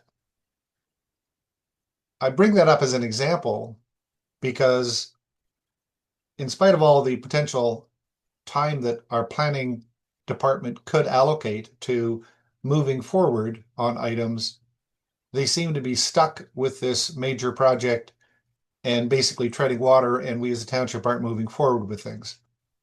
I find that very, very frustrating, but I don't know how to solve it. But I kind of frame it as in these annual work plans. Is it possible? Well, probably not in this case, but is it possible to predict what the drawdown on staff time is going to be for either council initiatives or other, call it, projects, and not inhibit the strategies that we as council have set, one of them being a new OP and zoning bylaw. So, I mean, personally, I think that's an excellent example of where we are in trouble from a staff planning standpoint. And this has nothing to do with staff. I know that. And I have phenomenal respect for what our staff are, and certainly in the planning department are capable of doing and the things that they are doing. And we're being derailed by this other project. But it's those kinds of things that I think we're trying to get at here in these annual staff work plan topic is how do we ensure that the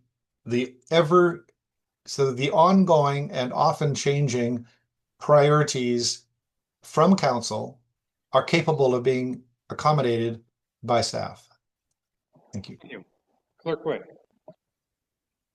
Thank you, Your Worship. Through to council, there seems to be a couple of questions about understanding what takes up a staff member's day and how we are allocating time. And, you know, is it maybe frustrating from a council's perspective to trying to understand if we're spending, 75% of our day working on our administrative tasks and 25% on council initiatives? We can't answer that for you because we don't know day to day how our day is going to roll out. My department especially, and I know lots of other departments are the same way, you can come in to work with a list and a plan for the day, but you don't know what phone calls you're going to have. You don't know what people are going to come to the counter. You don't know what counselor is going to call you with a resident concern. And so all of those things impact our timeline on a multitude. We're sitting in here right now listening and engaging with council, but this is day 3 for staff, for example.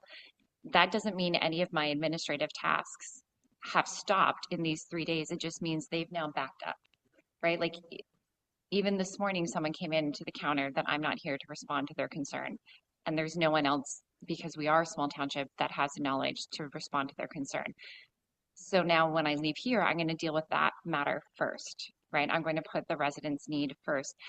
But there's so much flexibility that happens. We don't know day to day, what's going to happen if Mara is going to deal with an equipment breakdown, or if we're going to receive a hack, or if there's a payment issue, or if, there's a zoning issue that comes up and Derek has to deal with that, right? We don't know week to week where we're going to end up and where that week may take us. And I guess we're asking for a bit of grace and understanding when we can't say if we're spending 75% of our day doing this or 25% doing this. We might have a light week when it comes to those interruptions, and we can spend 50% of our time working on council initiatives.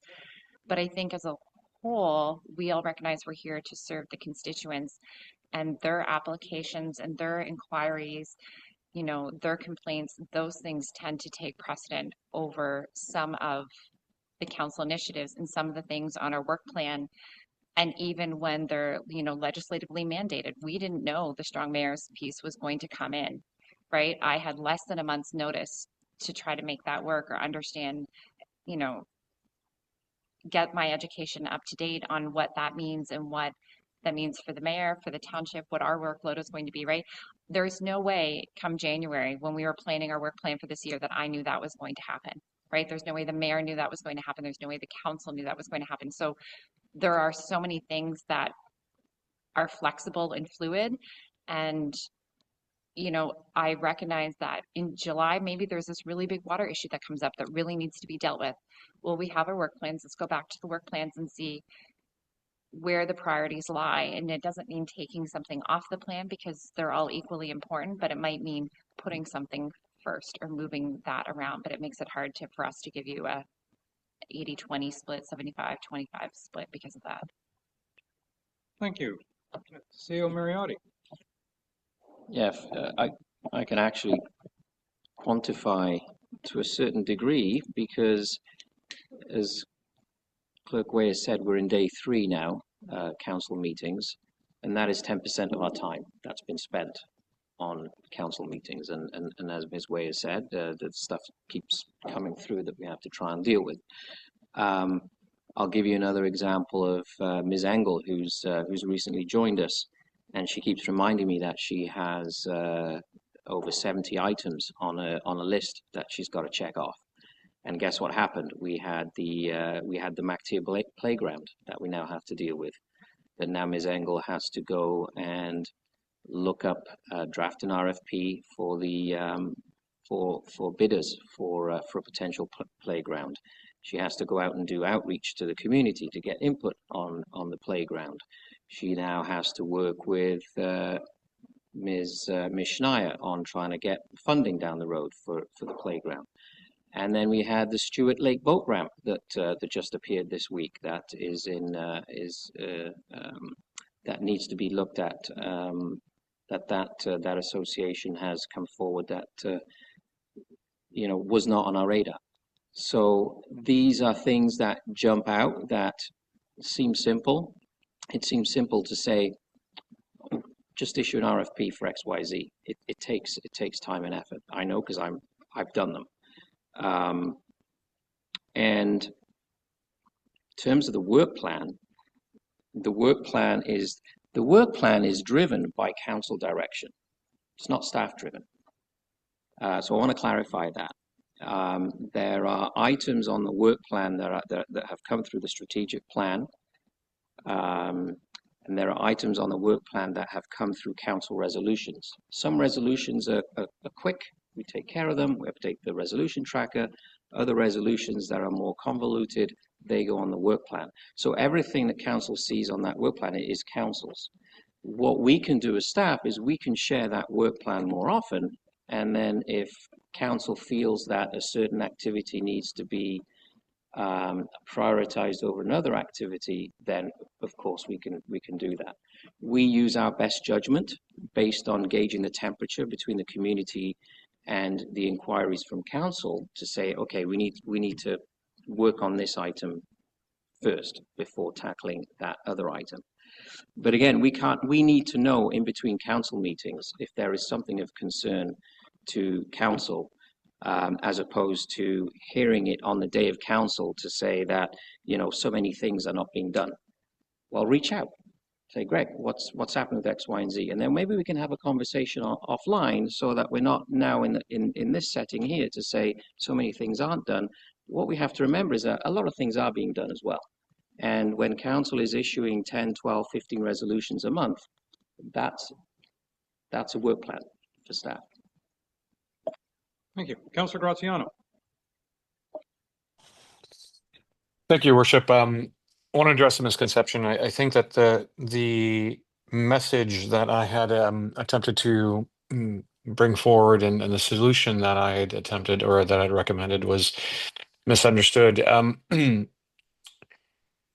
Having a general understanding at a macro level of what percentage of time would be allocated towards staff initiatives versus council initiatives was not intended to be received as a day-to-day percentage, rather a monthly percentage, maybe a quarterly percentage. And of course, we understand that fires arise. I mean, it's not uncommon that I wake up in the morning and I have to deal with 10 fires that I wasn't expecting, and first thing in the day as well.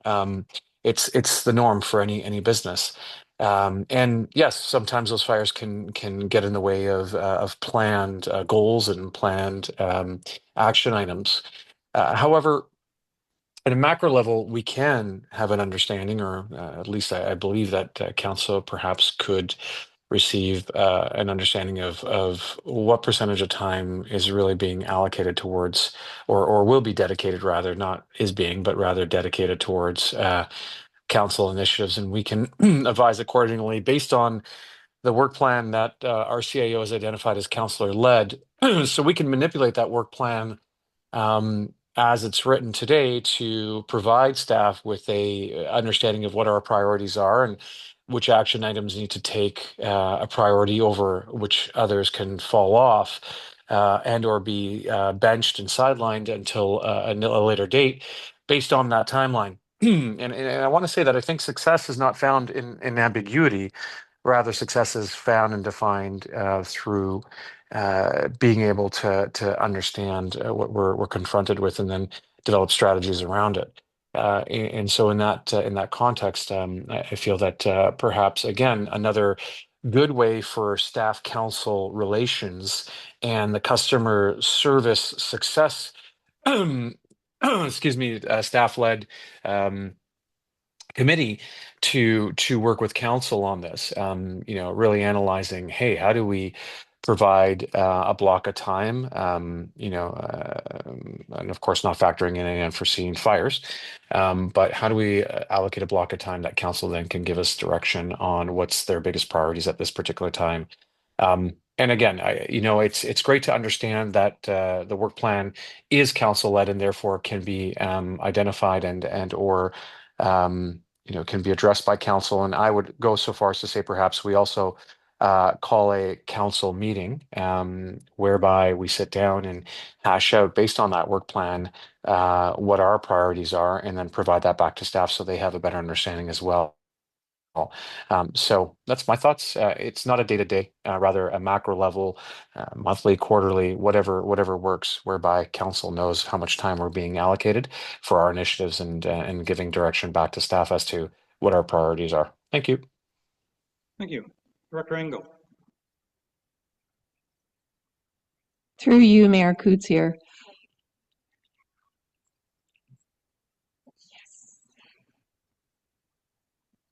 Through you, Mayor Coots here.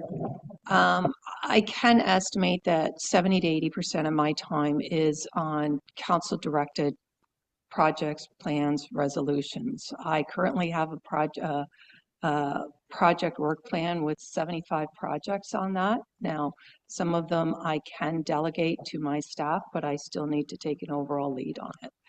That means that the majority of my time is dealing with council-directed resolutions or capital projects or anything along that line that is led by council. From my perspective, I am constantly juggling them.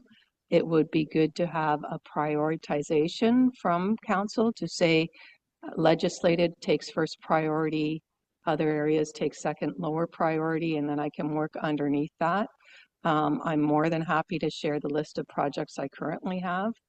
I do believe in looking at them that they all are key and need to be addressed. Timelines may be adjusted.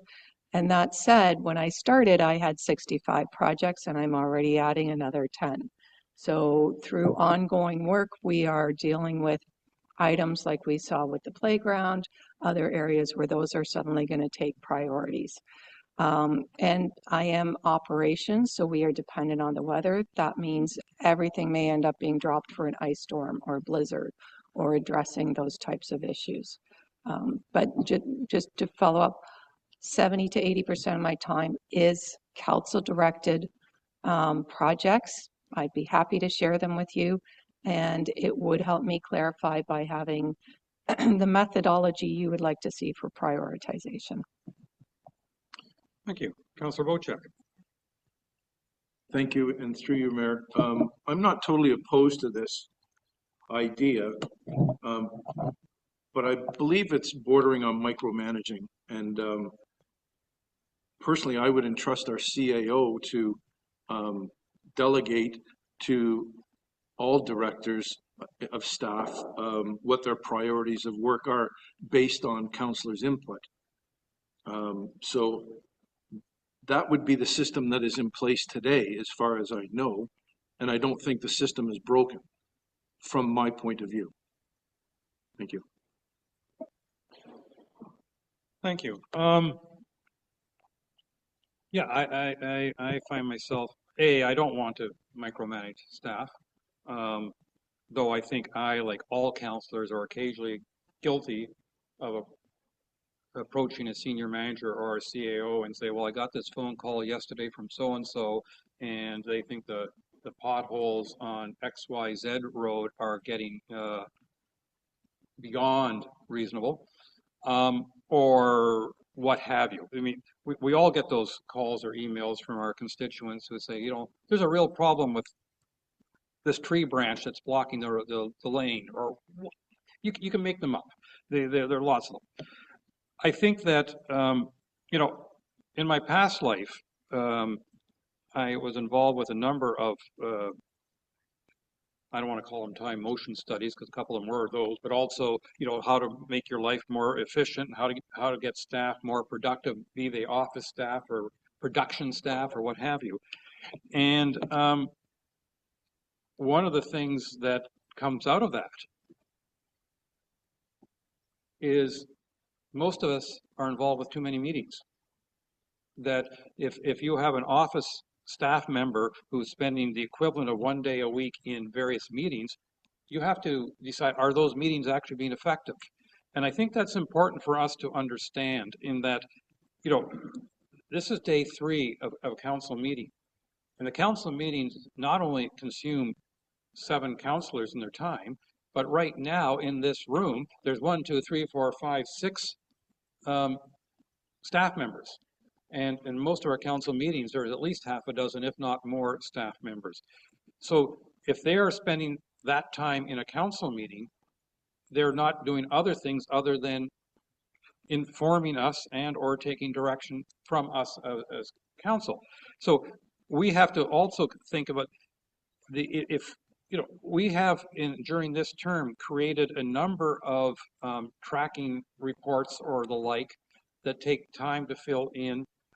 One of the things we should be considering if we're going to look at all this is to not only is what time of our staff being spent on completing or moving forward our initiatives, our strategic goals, plans, and all that stuff, but how much time is being spent reporting to council, and whether or not that is effectively moving forward the business of this township.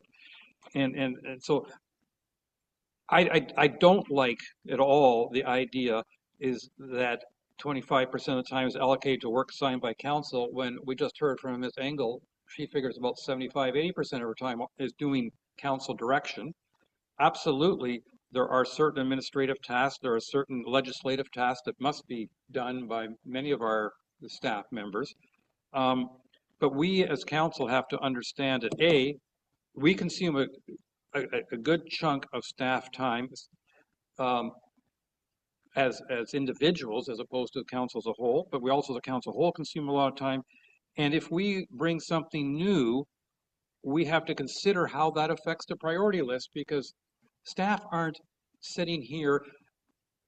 I mean, I can tell you, you walk on the other side of the wall here, we don't have staff there just waiting, saying, oh, I'm just waiting for the council to end so that I can know what I have to do this afternoon. No, they know what they're doing. They know what they're doing tomorrow. They know what they're doing next week and next month. And if council doesn't make another decision, I'm willing to bet all staff here will be busy for the rest of the year.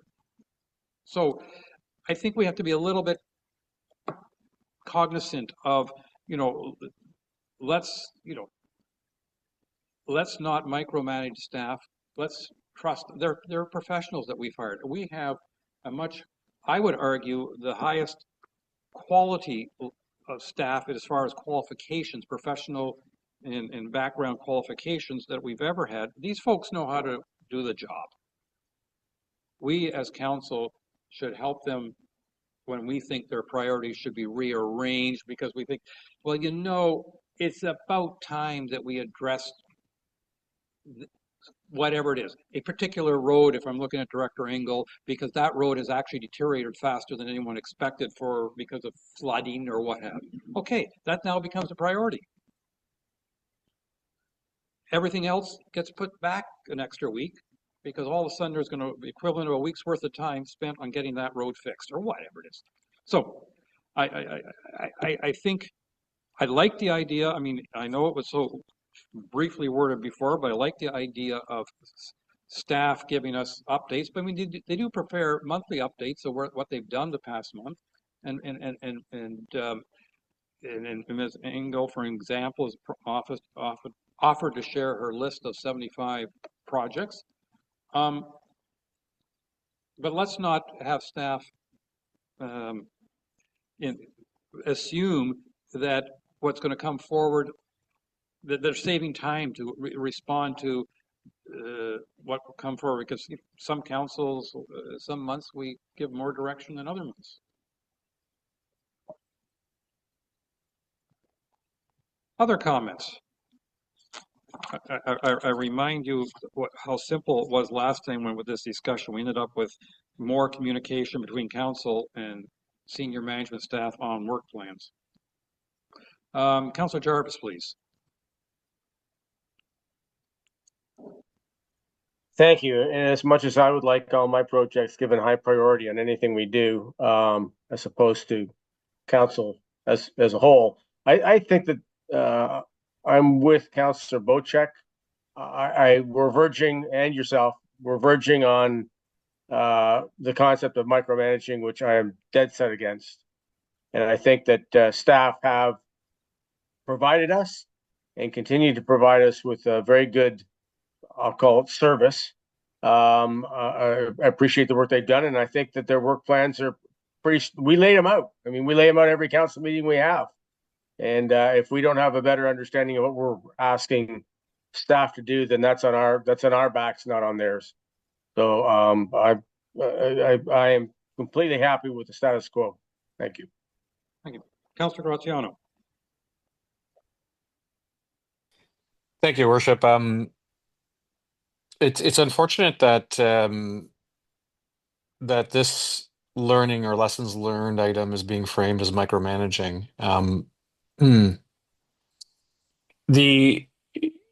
The comments that I've heard on one side, and some of the councillor comments that I've heard were that the status quo is fine, and other comments that I've heard from councillors are that we have some incredibly long and aging council items on the tracker, and hearing both arguments,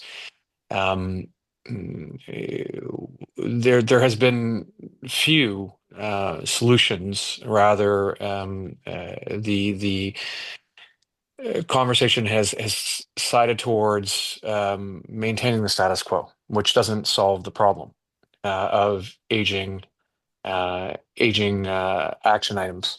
And this is objective. I mean, we can see objectively that a lot of the tracker items have pretty lengthy times in which they've been actively live and addressed or unaddressed, maybe partially addressed. So I want to summarize, my suggested solution. It's not the only solution. I'd embolden staff and or council to bring forward solutions here today, aside from just the status quo and maintaining the status quo, and go beyond this perception or this perceptual filter of micromanagement to try to find creative ways that will better our communities and allow staff and council to work more efficiently. But my suggestion specifically is not a framework that was designed to be about oversight. It's about alignment. We're trying to get a realistic picture of where our time is going at a departmental wide level. so we can better support our staff, our constituents, ourselves, and avoid burnout and ensure that council expectations match what is actually achievable. We keep throwing stuff out and it may not be achievable. And so we need to align. And that alignment has to occur by breaking down barriers and perceptual filters of micromanagement and actually trying to figure things out and find ways that we can optimize everyone's time and everyone's attention focus. And so this isn't really about tracking individuals or questioning how they do their work. It's about making us collectively smarter, more transparent, and better overall decisions as an organization. And that's it. Plain out, full stop. That's what my solution has intended to create. But hey, I'm wide open to more than just the status quo, because objectively, the status quo shows that our trackers have long tenured or long surviving action items currently on it. Thank you. Thank you. Okay, 10 minutes, 9 minutes.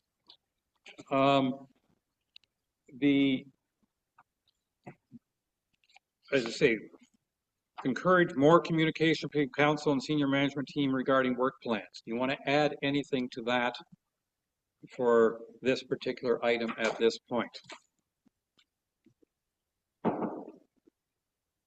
I'll turn that over to my fellow councilors to see if they want to add anything. Councillor Hazelton. I'm not sure that gets at what Councillor Graziano just said. I mean, what more open conversation, etc., is good, but I think to net it out, as he just said a second ago, we've got lots of action items that are forever. We don't know when they're going to be dealt with. We've asked for calendars of when things are going to be dealt with in the past, but we have lots of action items that we just don't know when they're going to be dealt with. And presumably they were important action items, otherwise council wouldn't have directed staff to do them. So somewhere here, I think what we're trying to get at here is how do we get to a point where things don't seem to fall off the edge of the table or disappear into la land, and then we wake up one day and we go, oh my God, that's 200 days old. Oh my God, that's 300 days old. I mean, I think that's where what we're trying to get to here is there's all kinds of things. I mean, we started off this meeting where I highlighted the fact that we had a meeting in March. We had all kinds of things that were being discussed. We created committees. Things were not done. Here we are in July. Things still aren't done. Thank you, Mayor, for taking a note as a reminder.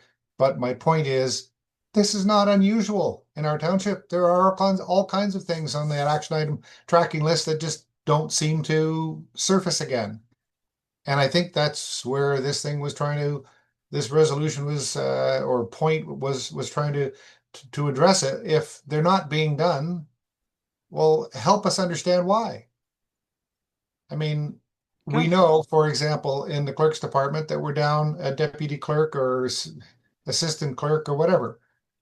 Maybe we should be hiring a deputy clerk until we have the mat leave come back. I mean, I don't know what the answer is, but when the job's not getting done, then we either need insights into what the priorities are, and maybe we need to shift priorities, or maybe we need to look at it and do things differently. But I think the status quo is not what we're at, and more open communication isn't likely going to solve the problem. I think that one I was going to say solution, but not solution. One response to this is direct our CAO to hire a couple more staff members whose priority is simply addressing the the tracker list and getting those things, those old 200 and 300 and 400 day old things, or however old they are, done. But I think what's happening is that with every council meeting, with every month, we are changing the priority list, in effect. Whether we discuss it actively or not, we are making a decision that, oh, this should be added to the list, that should be added to the list, and on a regular basis, we are suggesting or implying deadlines. So we want you to work on project X that came out of the blue, and we want you to have it done in the next 60 days. Well, that forces a change in priorities. And so I think we have to be a little bit realistic. I do know, I'm almost entirely certain that in a few months' time when we're discussing a budget, that some of you will say, no, I want a 0% increase because I want to get reelected next term, or something to that effect, or I don't believe that we should be increasing our residents' taxes, or others might say, no, I want to increase taxes by 20% so we can increase staff by 10% so we can get these priorities done. It's all a balancing act. And each one of us will pick different points, but I think we have to be a little bit realistic that if we are determined to get all the items of on the various tracker lists caught up, we're going to need to do one of two things or both. One, add staff, or two, as council, start passing motions that require less work, not more, such as canceling projects or canceling priorities or what have you. So we're now down to 4 minutes. CEO Mariotti. Yeah, I could probably provide a way forward. Maybe if council can provide me with the list of items that are on the resolution tracker that have been going on for quite some time, and that individual councillors feel are the most important township-wide to get things going. And then I can review that list with staff, and then we can come back and provide input as to, the reason why, how long it's going to take. I know that some resolutions are from even before my time, but then when I look at those resolutions, they're difficult to achieve. And so I think council nonetheless deserves that response to say, council, 3 years ago you implemented this resolution. It sounded like great idea at the time, but when you go in and look at it, it just doesn't make sense. So we can commit to doing that, and then hopefully we can clean up a lot of these outstanding resolutions. Councilor Cooper.